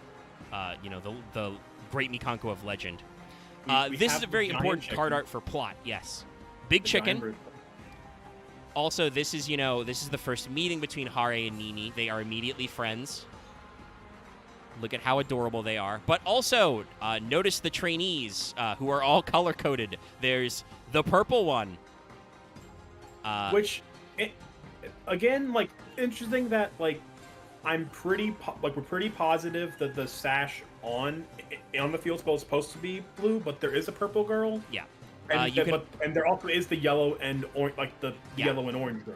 Yeah, you can see the yellow girl from behind, but she's got the creepy anime shading.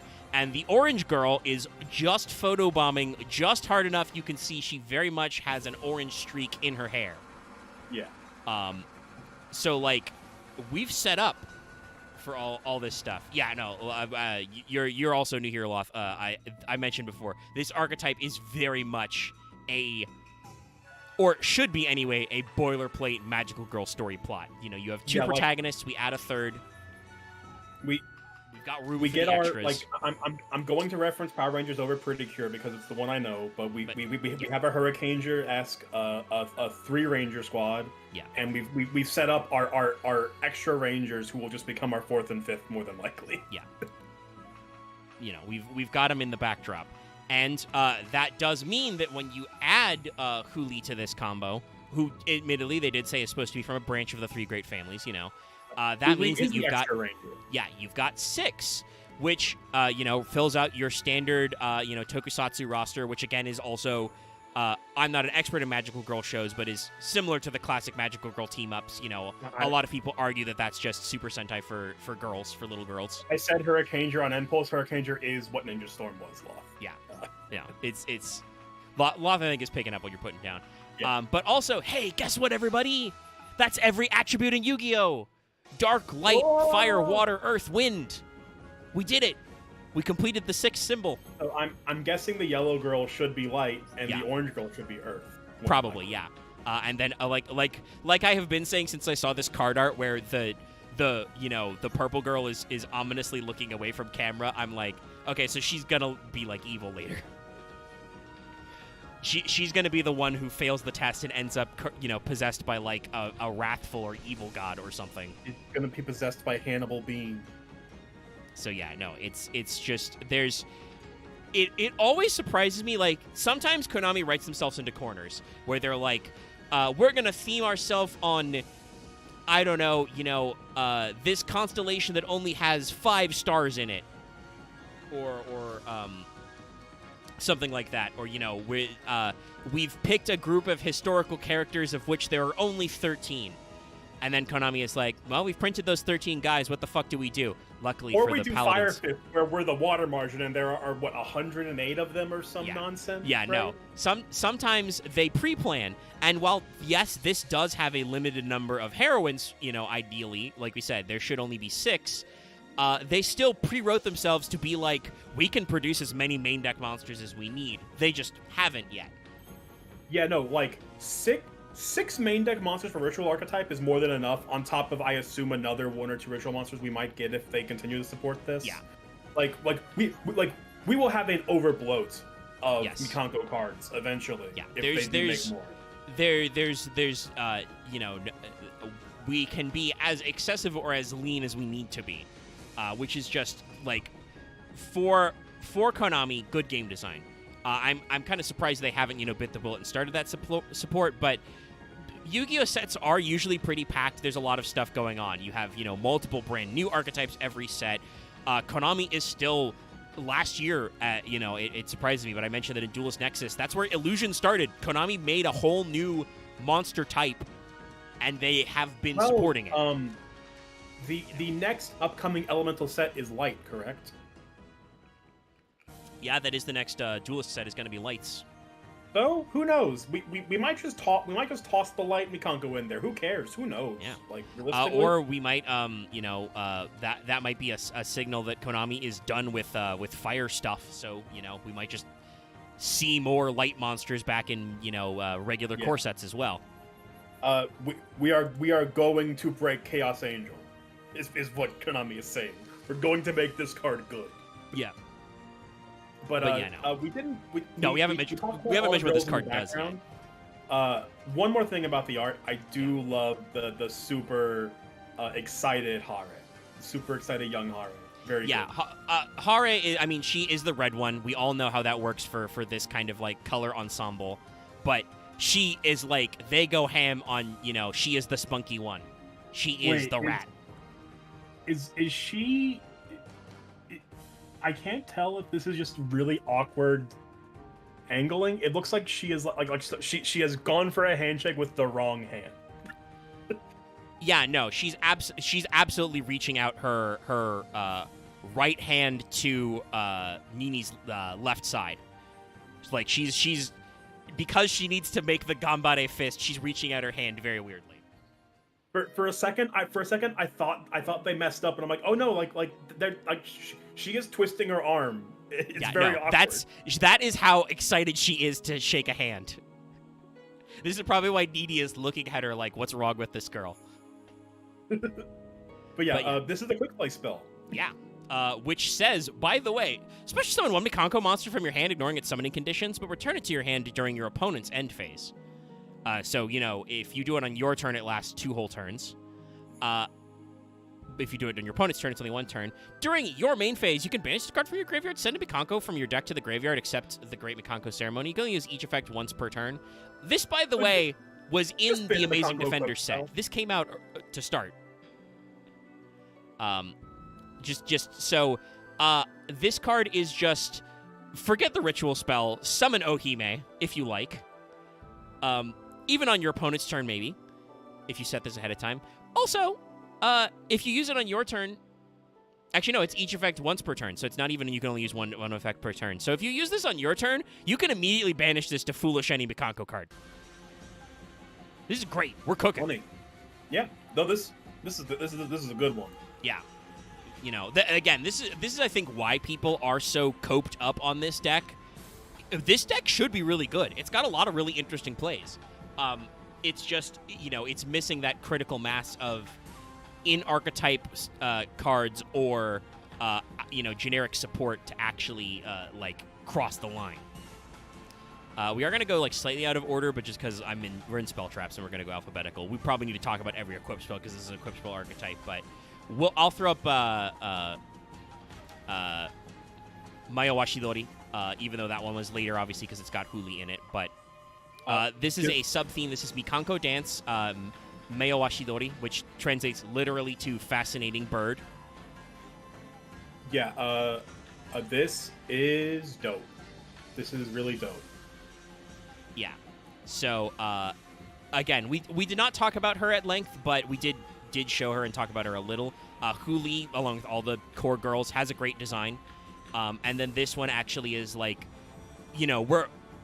getting to the point where she is becoming Arahime. Like, she's manifesting, all her extra spirit tails. She's got her fans that she's fan dancing.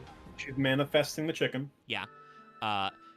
She's kind of dancing on the seal. She's got her fan dance blades. Also, her spirit jewels are floating in there, and we've got leaves majestically. Also, by the way, again, great backgrounds. Look at that starry sky back there.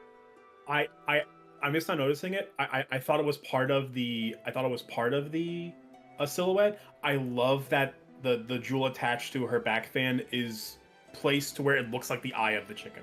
That is really good. Yeah, no, it's she's got one floating over one, so it becomes the chicken's eye, and then the other one is floating in front of one of her eyes as well. So you've got a lot of really cool symbolism here. It's a good, again, the artist for this, we don't know, but the artist for this is really good. Many of these are dynamic shots. The weirdness of the upside down handshake in Great Mikanko Ceremony aside, a lot of this art is really good. So this is an equip spell. It says the equipped monster can't be destroyed by card effects. So just if you equip this, you are immune to destruction. You can only use each of the following effects once per turn. This on top of the field spell is just, you can't touch me. Stay away. Well, and also, Huli gives your Mikanko spells, while you control an equip card, blanket targeting protection as well. So, if you combine Mayawashidori and Huli, you are non-targetable, non-destructible. You are getting close to a tower's. The base set about this concept is just already pretty solid. And then it has two separate effects, which are both once per turn. First of all, at the end of the damage step, if your Mikanko monster battled, target a card on the field, return it to the hand. Just impulse. Who cares?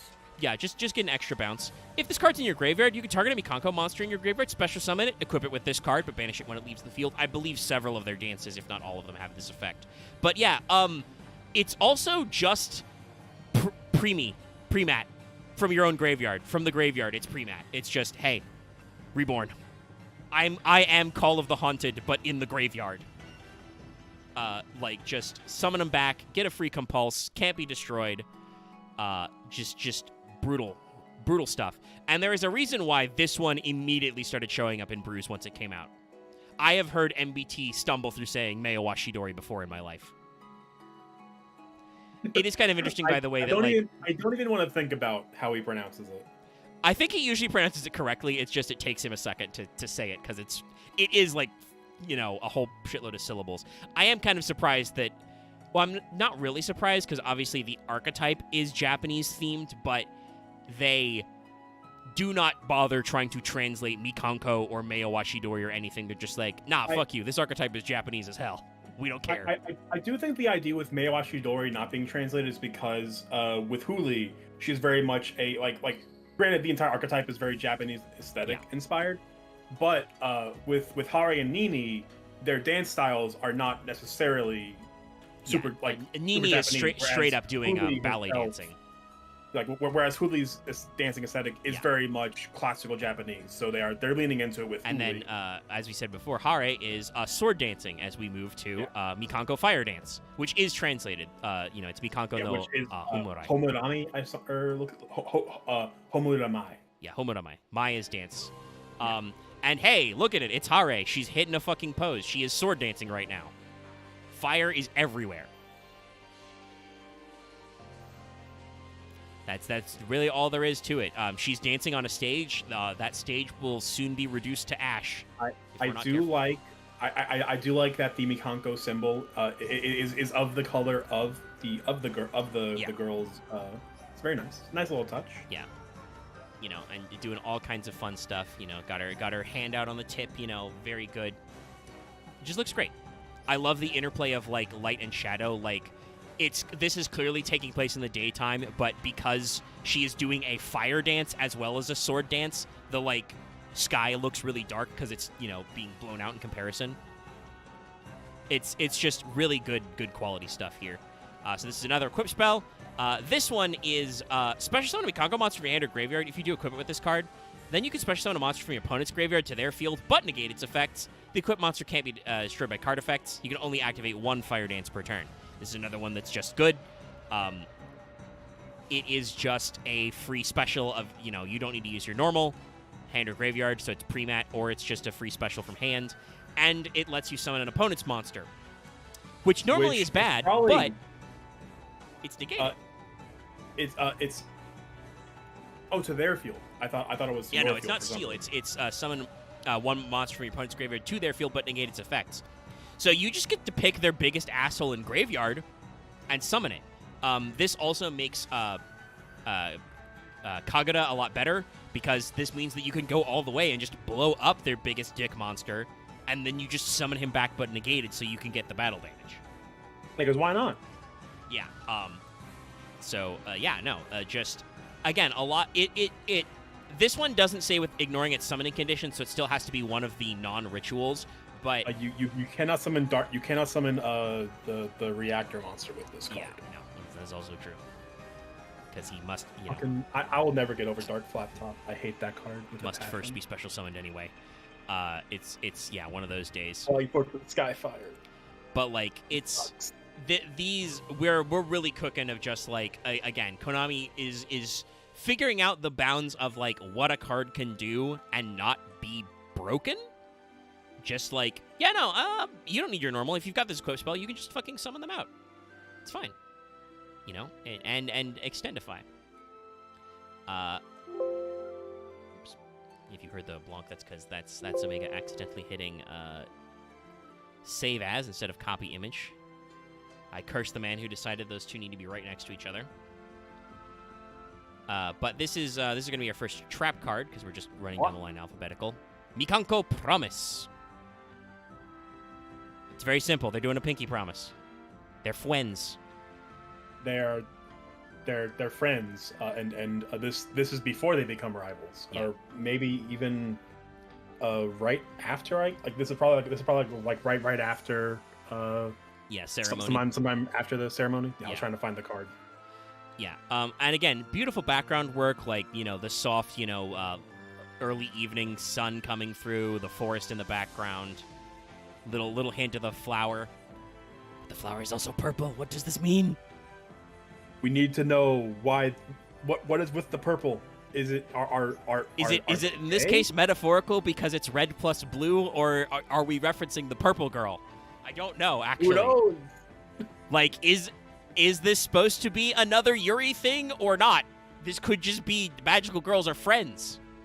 There's a lot of hardcore friendship in these style of stories. Being friends is rad. But Promise is a trap card. Promise says, special summon a Mikanko monster from your hand or deck, then you could equip it with an equip spell from your hand or graveyard that can equip to that monster. Banish it when it leaves the field, but you can only activate one per turn. Now, this is a trap card, so you do got to set it first. But yeah, we're back on our just like, fuck it, summon from deck and equip for free if you want to. Like, I will say this, obviously, you know, I think the primary way you deal with Mikanko is you hope you can play, like, Feather Duster or Lightning Storm or something, you know? But they've got a lot of tools to just, if you don't break their entire board, like, delete every single card they have so many tools that are just like, oh, I've got another Mikanko who's equipped with something again already. Yeah, Mikanko is just like the more cards you read, the more I realize this deck is an incredibly low to the ground strategy of just not even unaddable assholes. Just I'm going to find a way to stick one Mikanko on the board so you can't kill through me. Yeah, I'm going to keep putting a guy on who are just like we said, they are, again, because this summons and equips, that means they are battle protected. They all come back, and it keeps going. They are just a very tight resource loop. Lots and lots of this effect going on, and that's just part of the Slamma-Jamma. Our next one is another equip. This is Purification Dance. This is clearly Hare's finishing move,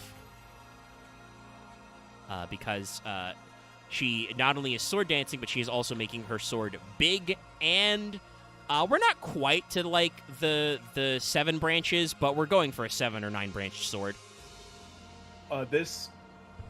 She is preparing to launch this sword 500 feet in the air and stabbing you through the heart. Yeah, no. This is, once again, the monster of the week is here, and he's going to get a sword in the face. And then probably be like, no, how could this be? He's going to dramatically fall over and explode Yes. for no reason. Hello, I'm back from Iberia. Hey. Oh, and I didn't even know this. Lotho's he's still muted, but he's also gotten in the call. I had a random Pathfinder game happen, and I went. Yeah, I'm now I Iberia, did mention so- earlier at the start that that you had suddenly had some stuff come up, but you managed to make it somehow, despite the fact that this archetype's very I thought it'd lean. be over by now. Yeah, I know. I thought that too, but Vespera and I have just been kind of bouncing back and forth. This deck is simple in its design, but complex in its execution. There's a lot of unhinged shit you can do with this deck, and it just keeps coming up. Was there a lot of side talks, I guess, about deck designs? Basically, yeah. Yes and no. We've had many a sidebar of me glancing over on YGO Pro deck lists that top with Mikanko, and just seeing Mikanko players playing the most heinous, atrocious tech cards because we're so down bad for more Mikanko support. I mean, isn't that kind of like because it's kind of popular in Master Duel still, or is it not anymore? No, not Master Duel tournaments. Oh. Actual damn. top. No, yeah. This. Take a glance at the second deck. I think is the. Yeah, there's some wild shit in here. Is it Valiant Smashers? No, No, okay. we're not at that one yet. This one's still. Because I was at my Target recently. Yeah, we are still in Pearly.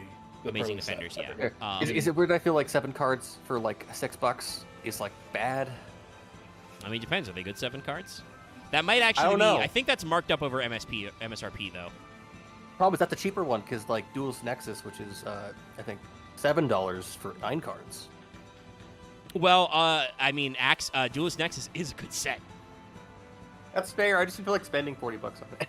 I mean, those are. I'm pretty sure over MSRP. Like, I'm pretty sure a normal booster is supposed to be like $3 or $4.99 is the default MSRP. And again, this is something I've talked before about how the TCG design sets differently. People want cheaper cards. If you don't want straight up OCG sets, those are boosters that are like 5 cards in them. They're literally smaller. They're 5-card boosters out of 60-card sets and are still probably comparably priced. Especially because I don't know if you guys know this, but the Japanese economy is not doing great right now. We're up to I think 150 yen to $1.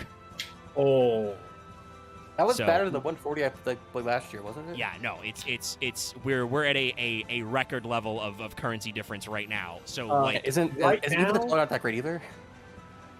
Right now the dollar's it is okay. 155 yen to 1 USD. Yeah, so this is one of those things that people I don't think about when they think about the economics of the TCG versus the OCG. You got to do less with more in Japan, but over here, you would not want to spend $5 on 5 cards. That's $1 card. I don't know if anyone gets it, but Ichiban is solely fucked. All of his yens. Oh no! Yes, I get this because somebody commented on that when that was announced. When I think it was 154, they showed a screenshot from Infinite Wealth where the currency exchange, I believe, is fixed at 100 yen to $1. Well, look on the bright side. We are still twice the value of what the yen was when the bubble actually burst in the 80s. That's good. Also, think by the way, about- does mean that while I know that, and you should be, if you are going to Japan as a tourist, be respectful and reserved. I do know that Japan right now is like in talks to like limit tourist activity. Like they're literally talking about closing certain paths to Mount Fuji because it's a super popular tourist destination. If you do want to go to Japan, the currency exchange is real good right now. But yeah, we don't really. We could sidetrack. We forgot to talk about what Purification Dance did. Yeah, I we haven't forget. talked about the effect yet. We were talking about the Okay. art, and then also at the same time, Axe and Loth have finally made it into this part talking. But Well, yeah, they're so way good. Purification Dance says equip only to a Mikanko monster. The equip monster can't be destroyed by card effects. So basically, all of their equip spells so far have said that. I don't think literally all of them say that, but they might. If a monster is special summoned to your opponent's field, except during the damage step, target one monster you control and one monster your opponent controls, return them to the hand. You can use The effective ones Purification Dance one per that turn. do not are the one we talked about, Fire Dance and the Snatch Steal. The other three that are like that are kind of like the big special moves of Yeah. the three girls all have that Okay, that's added on good. top. So yeah, I know. And then this is just yet another compulse effect. Bounce to hand when your opponent special summons. It's interesting that Purification Dance is the only one of the three that needs to be Mikanko monster. Yeah, I assume it's But I because guess it's that's supposed to probably like just- they're trying to like affect your bounce back. I will say though, it does say just target a monster you controls and your opponent monster your opponent controls. So like combined with like Nini and her quick effect take control, I think there are the bones of like some going first control plays in this deck. Because Purification Dance means that like if you control two monsters, or even if you control one monster, you can bounce the one equipped to it. You don't care. This means you totally have the opportunity to just eat your opponent's normal summon with a compulse. It's like a fucking big, a big welcome lab type effect. You also could just be a little shit and bounce your kaiju to kaiju again. Yeah, I know. Because it says if a monster is special summoned to your opponent's field, so that includes when you kaiju them, because it's being special summoned to their field, or when you use the Fire Dance to summon from their graveyard. You can also just be like, and you don't even have that monster, put him back in hand, even. Brief question. Yeah. Actually two. Is Red meant to be like the leader of the trio? And also, how many magical references? I mean, I think she's got the What leader about type Duo Axe? personality. That we should say this. It's been a while since we mentioned it. Some people in chatter have showed up. I mentioned way earlier to Vesper when they got here. Mikanko is another one of those archetypes where like they've set up this elaborate backstory and reason to do all this stuff. This doesn't actually make a magical girl plot because there is no. This doesn't make any kind of plot. There's no antagonist. Yeah, and Okay, it's just a setup. Yeah. The basic breakdown of our three Mikanko girls, Hare and Nini, the red and blue one, are part of the main Mikanko ceremony facility of magical girls. Three great And Huli, families. our green girl, is our extra ranger who just kind of shows up one day going, "I'm the branch. I'm from like a branch." Yeah, she's from a separate branch. Honestly, some magic like precursors. So there's some precursors like that one. Yeah. Yeah. We do know that Hare and Nini are like were friends in childhood, but now that they're in presumably their teenage years, they're kind of rivals. Competitive families. You know? So like I'm pretty sure that Hare, I mean like Hare and Nini are very clearly supposed to be the red oni blue oni setup. Nini is like more reserved and refined, and her element is water. Hare is fire, and she's much more like spunky, energetic. But there's no actual like demons or evil gods for them to fight on screen anyway. Unlike even like Exorcister, those at least have a couple of cards that are like, hey, demons are real. They're out there. These girls are just chilling in their family drama and occasionally summoning giant flaming swords, I guess. So like, I assume that Hare is supposed to be the leader archetype. There's nothing for her to actually lead right now. Yeah, like the only one she has the lead is her frenemy, and Huli, who just seems to also be doing her own thing. Yeah, and Huli seems to shows just- up and already can do their most advanced technique. She can already, Yeah. manifest her goddess. So, Huli is very clearly the especially because she's not, the green one isn't shown in some of the flashbacks. She is very much that kind of extra ranger type archetype. She literally comes out of nowhere and is better than our two protagonists, and at the thing. So there's plenty of wiggle room out there. Let's move on to our next equip spell. I think. Water Arabesque, I assume. No, Reflection Rondo. Our Snatch Steal. Yes. So I mean, art-wise, this shows you, what Nini is about. She's got a mirror made of water. Water is dancing. In fact. She become a water necromata for during her dance. Each girl has an animal spirit. Hare is the fire rat. Huli is a Inazumi. Huli is a spirit fox, and as you said, Nini is a necromata. I also haven't mentioned what their names are supposed to mean, but they are referencing the mythical founders of Japan. So Hare is named after the original Emperor batch of gods, Jimmu, basically. No, Oh, Emperor Jimmu. Nini is named after Nini no Mikoto, who was, the grandson of Amaterasu. Huli is named after Hori no Mikoto. What, do you not want to say Kawa Yamato Iware Biko no Mikoto? Do you not want to say that? I will just say Emperor Jimmu. That is a lot shorter. You do have to, because I feel like I can only say that I'm looking at it from text. I mean, it's not that complex, but he's got multiple levels here, because it's Kamu Yamato and then Iware Biko no Mikoto. The many extra titles. But yeah, so, this is, the maximum level of extra theming. Each girl has a piece of the Imperial Regalia. Each girl has a unique style of dance. Each girl has a unique animal. And they're all named after a different, person from the mythical founding of Japan.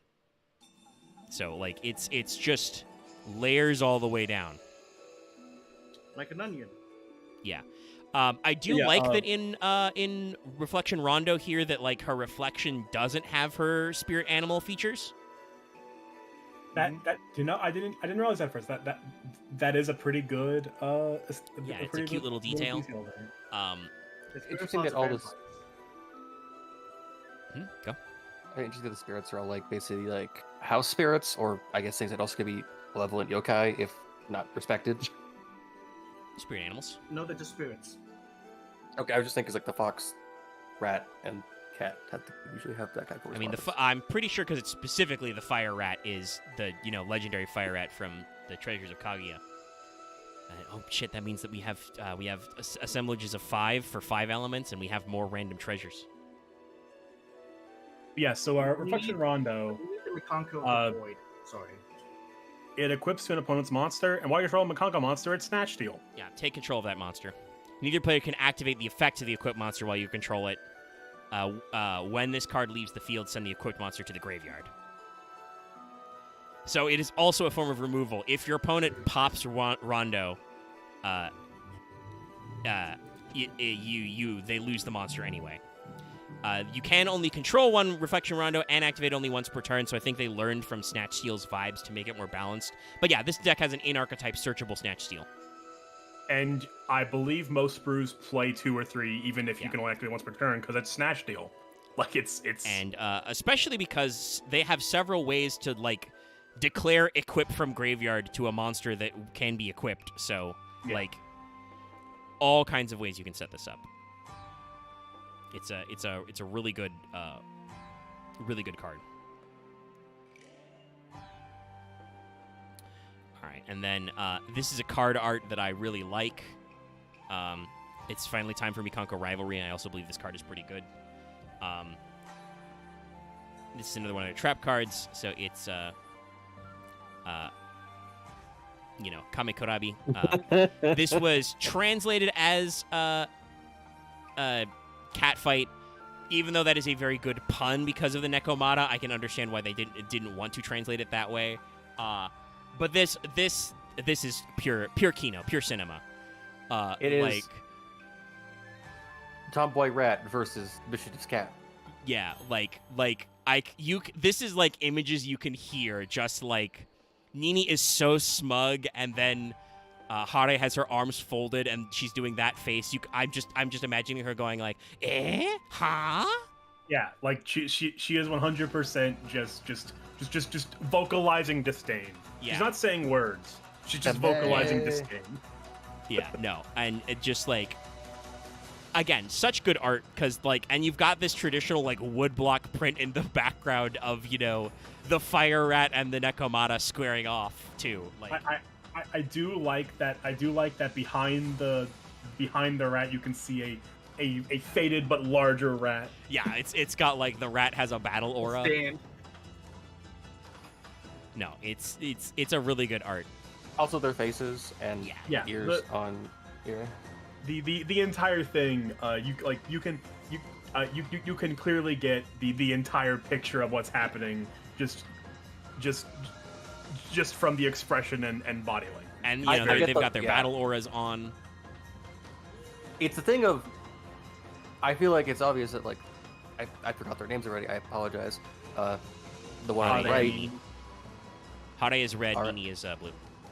I feel like Hare does not like Nini anymore, and Nini I think remembers their childhood and just likes fucking with her about it. I think they both remember, because like they have the fucking, you know, classic promise. I mean, yes, but I think it's more of Hare takes her role more seriously. Hey, speaking of having ways to just activate a Reflection Rondo from Graveyard, what if we activated from deck? So Mikanko Rivalry says, if you control a Mikanko monster, this is a normal trap by the way, target a face-up monster in the field, equip it with an equip spell from your deck that you can equip to it. Just equip from deck. I do believe, by the way, that does beat Ash. Ash does not does not account for equip from deck. If an equip spell is sent to your graveyard, well, this card same reason that set from deck dodges Ash. If an equip spell is sent to your graveyard while this card's in your graveyard, banish this card, target an equip spell in your graveyard, add it back to your hand. You can only use each effect once per turn. By the way, not only one that turn as well. So yeah, no. Just like, this deck has all the tools in the world. You can you literally on a normal trap effect, if you have a Mikanko to control, because that is the requirement for both Rondo and Rivalry, you can just on trap speed snatch steal. Your monster is snatched. Your shape snatched. And then later, if they do manage to remove it, like they just eat the fact that their monster gets sent to the graveyard and just pop Reflection, you can then just go, okay, cool, banish Rivalry, add back Rondo like a normal spell, just add it back to your hand. This deck has such, I mean, it's important because it is so heavy on equip spells. This deck has such great resource loops. I think the only thing that it actually stops it is that they have a lot of, summon back from graveyard, banish when it leaves the field type shit. And there's far not a good way to recycle from banishment. But you can play around that. The worst case scenario of Mikanko is going through all your resources. Yeah. But ideally, they are such a fast and low to the ground concept that shouldn't be. If that's happening, you have either misplayed horribly, or your opponent has just been duking you out, taking every punch on the chin. All right, it's time for another Huli card. This is Mikanko Spirit Walk. Mikanko Kamikakushi, which could have been translated as Spiriting Away.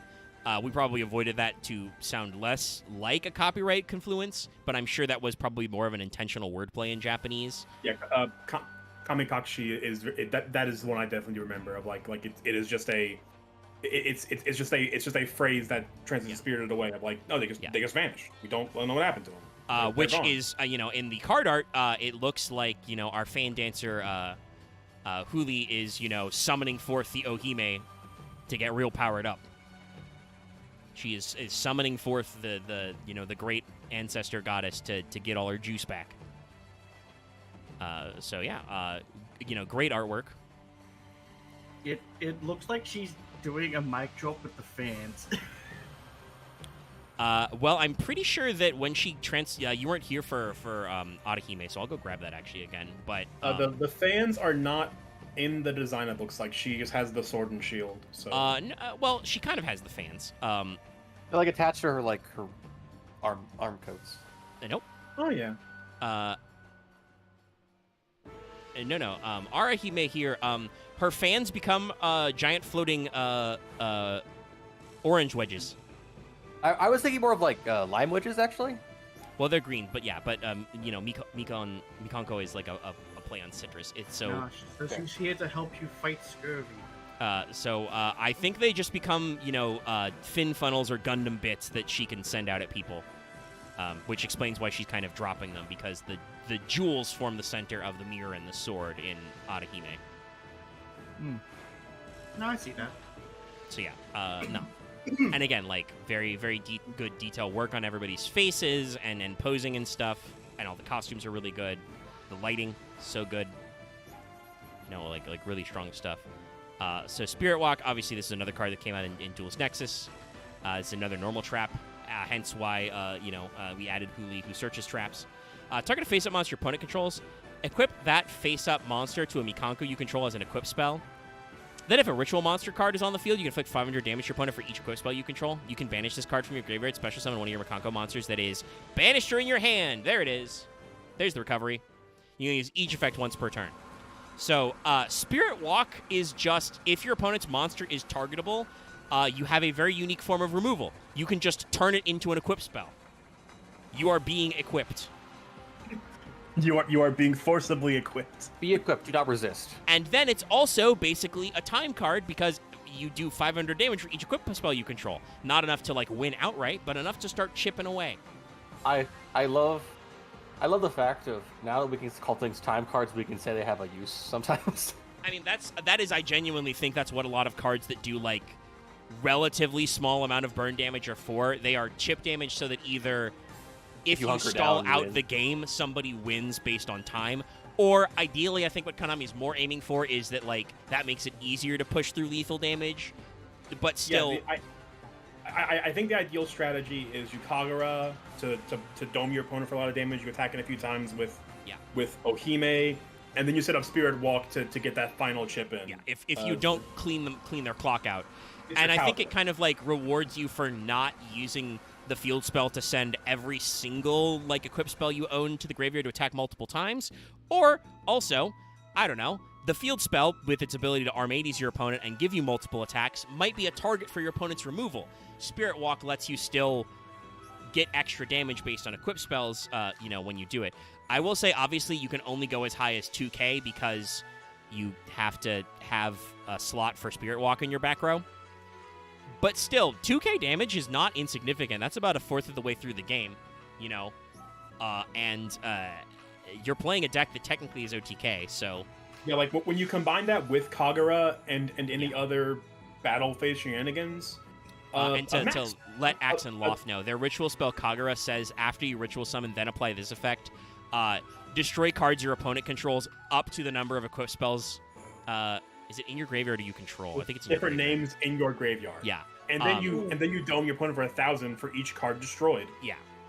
Okay, so you can dome up for like. You can dome them for, in theory, 12k. Yeah. You would have to have 12 different equip spells in your graveyard, but again, this is a deck that is. In Archetype, they have like 5. So that's already 5 names. Yeah, we have 5 equip spells in Archetype. It's not Mikanko equip spells, it's just equip spells, which, like, a large number of these cards that name check equip spells or equipping, they aren't just Mikanko equip spells that you can, like equip from. So you're absolutely playing your, singleton slammer jammer of Snatch Steel that you're allowed. And Moon Mirror Shield, I assume. If you're feeling... don't need no, Moon Mirror actually doesn't help your strat. Your monsters are already indestructible by battle. You're trying to like backlash damage your opponent anyway. Yeah, but there are other. You could do like a Bamboo Sword draw engine if you need it. That kind of silly stuff just to get extra names. All the Mikankos are Bloom Divas. They will reflect damage on the opponent. So you don't actually want them to what get is there's some very funny stuff. You get all with, those. like, You see all those equip spells that don't. you do can attack probably stuff, but play everything like else. as somebody mentioned in chat earlier. You can probably play Axe of Fools, which gives the equipped monster 1,000 attack but makes it negated. And then the controller of that monster takes 500 damage during your standby phase. So like that's another one that's just very funny to equip out of your deck. You know, your opponent's monster basically gets like I catch. shadow spelled. Yeah, it Fools upon Phoenix you. chained. it forces your opponent to link it off. Ideally inoptimally. And which is the again, big thing. because you don't care that it get like the normal downside of Axe of Fools is, well, it's hard to remove because it's got 1,000 attack. You're playing Mikanko, you don't care. That's just 1,000 extra damage you're going to do. So like there are a lot of generic equip cards that you can play in here to just get extra stuff. Obviously, once again, Durandal is just like equipped to a noble arms. No, it's not even. It doesn't even have to be a fire monster. You can equip Infernoble Durandal to anybody, and then you can search a level 5 or lower fire warrior, which includes Hare, obviously. So like, you can just run that for extra names, Like you get one will slam Durandal on whatever Yeah. Mikanko you ended up drawing. Ring of Magnetism is very funny. You're right, Zed. That's that old school card that's like you lose 500 attack, but your opponent has to attack that monster. Hey, guess what? Mikankos are all 0, baby. They don't give a shit. So like, there's a lot of really funny combos in there. So yeah, no, like it's a pretty big pop. Now we do alphabetically have our last card for now, which is Water Arabesque, which is Nini's other signature equip, her special dance. Yeah, we only have one Huli spell, but we have a trap card in place of the second equip. So yeah, this is Water Arabesque. You can see Nini doing This is Nini's final move, and again, as was pointed out with Shenrondo, her feature, her cat ears are not in the reflection. That's a very nice touch, honestly. Yeah. And I'm not exactly sure what this does, but this is either, Naruto floating ice mirrors, or I think she's just gonna throw like six water discs at you. Yeah, she's gonna key ends on you 6 times. What are you gonna do about it? Die. Sorry, be purified. No, I think there's more under her, so I think it's like 7 or 8. Yeah, no, she's summoning a lot of mirrors, so she is either going to like flash step through each one of these, or like summon a clone through it, or just she's gonna hit you with a bunch of water discs. You're not gonna have a good time. No, she's gonna use it to reflect the light to defeat the vampires. Yeah. She So, just sees her. Arabesque says, equipped monster can't be destroyed by card effects, one of their more common effects. During your main phase, you can special summon a Mikanko monster from your hand or deck with a different name than the equipped monster. If you do, equip it with this card, then return the monster that was previously equipped to the hand. Use each effect of Arabesque once per turn. So, Arabesque, you do the spin around, and then she just swapsies. Which is once again great. Hey, just special summon any Mikanko from your hand or deck, and then hot swap. They are now equipped. Blanky. Yeah. They are now equipped, and whatever your original one is bounced back to your hand. Really good stuff to get out there to set up plays. I think the primary thing here is, one, this deck doesn't have enough main deck monsters. Just having 3 non-ritual names and then 1 really good ritual name. Arhime is a cool card, but her being level 9, needing more resources, and the fact that her primary effect isn't quick, just there's no reason to do the extra investment, sadly, is the primary problem here. But like, they don't have quite enough flexible options like in archetype. I'm not exactly sure what they need, because let's see. Hare is what? Search, is it search any Mikanko card or search a... Yeah, so Hare adds a Mikanko equip spell. Nini has a quick effect to take control of your opponent's monster. And then Huli searches a trap specifically. I think the primary thing is, while Ohime can do that with her hand effect, they don't really have a normal Stratos type effect. They don't have a monster searcher. So Yeah, Ohime is add any Mikanko card, so probably they could use another one who, like, adds a different monster to your hand, perhaps even searching your ritual monster specifically. Again, not that that's hard because of everything, but you can't pre-prep this deck, so you don't have, like, every single ritual searcher in the universe, you know? And then the primary thing is just, like, as we said, this is a deck that like, absolutely beats up your opponent going blind second, and then if for some reason you are not blind seconding, you don't win. Because all your monsters are 0 attack, if your opponent doesn't give you good guys to put on board, you just can't do enough damage to kill them.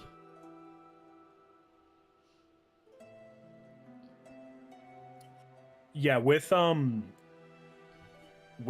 Mikanko, I think it's always gonna be one of those. I think it's gonna be one of those like rogue decks that sticks around for a long while, just kind of like swiping games and swiping a top here and there, like it's been doing for the longest time.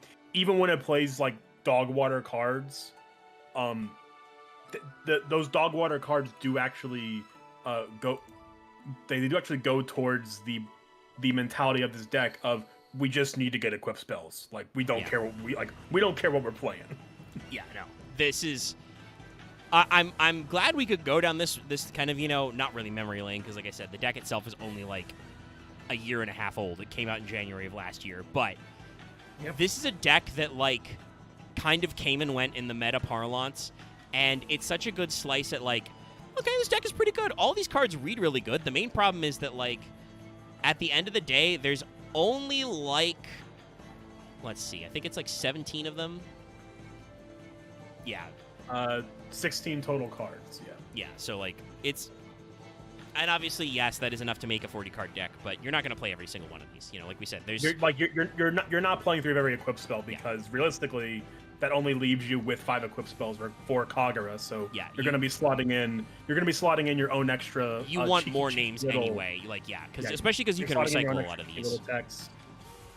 And like you also like you are going to be playing non-engine, not even like hand traps. You're gonna be playing non-archetypal engines. I mean, you're playing blind second tools. Like, you're gonna play kaijus obviously as a great way to remove and make big guys on the board. You know, you should probably play Lightning Storm or Feather Duster. Not so much Raigeki. You know, you have other ways of dealing with troublesome monster effects, but you know, wiping out your opponent's back row so they can't interrupt your play is good. You know, there's going to be certain kinds of other, like, removal effects. You might play Dark Ruler, you know, because I believe Dark Ruler halves the amount of damage your opponent takes. Or does it reduce their damage? You might actually not play it if it's completely zeroes it out. I can't remember. Let me check Dark Ruler no more.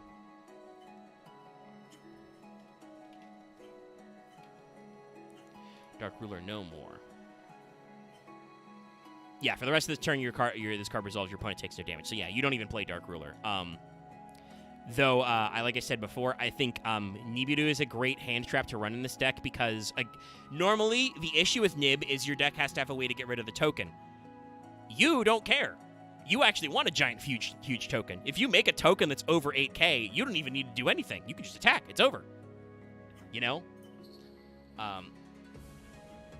Yeah, I definitely think that, like, there's some room here for some stuff. Like Zed talked about, like, you know, get us something that searches a monster, either the same monster or a separate monster, you know, have an effect that's like, while this card is equipped with the Mikanko equip card, you know, you can use it as the entire ritual cost. Yeah, I will say one thing I've seen a lot while glancing through the deck lists that I never really brought up. A very popular extra deck package are the Armored Exceeds cards, because they start out with a rank 3 that can go in, like they start with Torpedo, the rank 3 that can go into Armored Fortress and whatnot. Yeah. So like, and again, they don't have an extra deck, so that works. That's a plenty good play. Yeah.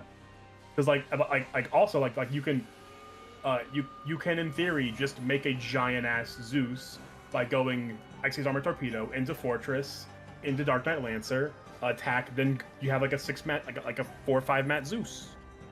Yeah, no, there's plenty of room here for this deck. Again, just the main thing is especially as other decks have like got up, You do have an option for targeting protection, like we said, but like generally this deck's primary thing is can't be destroyed by battle or by card effect. There's a lot of non-destruction removal in the format right now. Literally, that's one of Snake Eyes' big thing, is just banishing you to the back row. Though obviously, if you have your entire back row slots filled by equip spells or traps, that can't happen. But still, like, Yeah. there's a lot of like issues this deck would have. It doesn't super fold to Ash, but a couple of your plays are still very ashable, and your opponent's going to know where they are. I think that this deck probably has issues with D-Shifter, because like Probably. you need equip spells in grave to do certain things, or monsters in grave. If your opponent just D-Shifters you, that removes your graveyard setup, which is not helpful. So it's got a lot of counterplay, but it itself is a counterplay as well. So it's a fun one. We'll see how it shakes out. And I like I said, I can't imagine that, especially with how good this art is and how, as we said, atrociously down bad people are to play it. Konami has to be like seeing these tops and be like, okay, people like this. We'll figure out something. We'll bring it back, But yeah, that brings Mikanko to its end. And we've gone for like 2.5 hours. So despite being a short archetype, was not a short episode.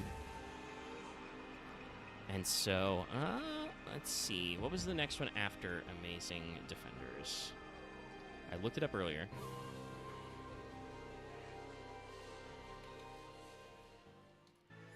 But it's called Wild Survivors. There we go. That's Wild Survivors. So our choices are Nouvelle, Vanquish Soul, and Transcendosaurus. So you guys want to? If I may intrude, I will be gone the next 2 weeks, and I really would like to look at the Vanquish Soul cards. Okay, we'll do Vanquish Soul last then. Then probably, if you don't feel too strongly about burgers. Wait, actually, hang on. I'll only be gone 1 week because I will get back the day before. Okay. The So next week, let's just do Transcendosaurus. No offense to dinosaur players and dinosaur decks, but I do kind of feel like Transcendosaurus is visually the least interesting of the three. They're also only like 5 cards, aren't they? They're not that much, right? Yeah, I mean, we'll probably be talking about, because it's like Gigantozauler, comes from Megazauler. Like, there's some old weird vanillas to talk about as well. Mm-hmm. But yeah, that will probably not be a super in-depth episode. Transcendosaurus is a really weird deck because, like, Dinosaur's already still pretty good. And this just kind of, like, gave them some extra weird tools, but still wasn't quite enough to make Dinosaur meta. But we'll do Transcendosaurus next week. That'll work out perfectly. Yeah, around the same time, Transcendosaurus and Dynamorphia were kind of like rolling about, and like there was always this secondary dinosaur soup deck that was still playing the old Dino cards. It just didn't really go anywhere because it was just too disparate in concept, really. Yeah. But that's gonna pack it in for this week's episode. I have to go run off and fill up my bottle of water and juice myself up. And then I'm probably going to pop over to the Crow General and see why... I assume it's because we're moving rapidly for it, but Lucky's posting lots of lists of materials for the submarine, I think. Yeah. So that's probably hey, crunched. Omega, Despair, do you mind if I curse you guys quickly with what I found on Twitter? Sure. Yeah, yeah, that's what I figured. It was a Twitter thing. What? Some kind of weird Scareclaw meme? Visa Starfrost is just killing Scareclaw, who is a schoolgirl. I guess they did recently like update the lore to let you know that in case you didn't pick up on the subtle themes, Visa Starfrost has been like yeeted through time and space many times by Vedas. So I guess somebody is like going for like a weird reverse isekai vibe. I do like the Star Arm thing is funny on both of them. But yeah, we're gonna pack up the stream. I'll talk to everybody later. Please tune in for Final Fantasy 14 tomorrow. And like I said, we'll be back to more of the usual later. Also, hey, the Fail Portrayal poll is up on Patreon. Check that out. Oh shit, that's right. We're starting tomorrow off with Vanaspati. Yes. Oh, geez. I think I put that name right. 5. Yeah, that's correct. Sorry, I'm distracted because I've tabbed over to Discord to look at the poll real quick, and they're like, "You have 5 notifications," and I'm like, "Oh God, how many fucking preview clips did you post?" Okay, no. Most of it's good. It's somebody in our audio backlog liking posts, but I don't know why Patreon has to send me a notification for when they make a clip or a preview of something I posted without my input. Anyway, the poll's basically the same as it was last time. I switched up to hieratic off of artifacts because, I don't know, I can title that episode Seal's Pass. And Law switched to Melfi, who's currently in the lead. Fuck yeah! Hey, I can't wait to talk about a Zeus Turbo. I mean, we've never talked about Zeus and Typhon. We could probably talk about that at the end of a Melfi episode for funny. But yeah. So, right, I mean, there's only a couple of votes, but the poll's up, and Melfi is currently in the lead. I love Melfi. I haven't played it. I just look at them and go, they're adorable. It's a good look. All right, so we will now wrap up the stream. Please give us a, like and subscribe and stuff. I hope you enjoyed me putting Okami music in the backdrop of this. I had a feeling it was Okami music. It's time for us to know we're no longer getting down tonight. Yes. So, I salute you. Good night, everybody.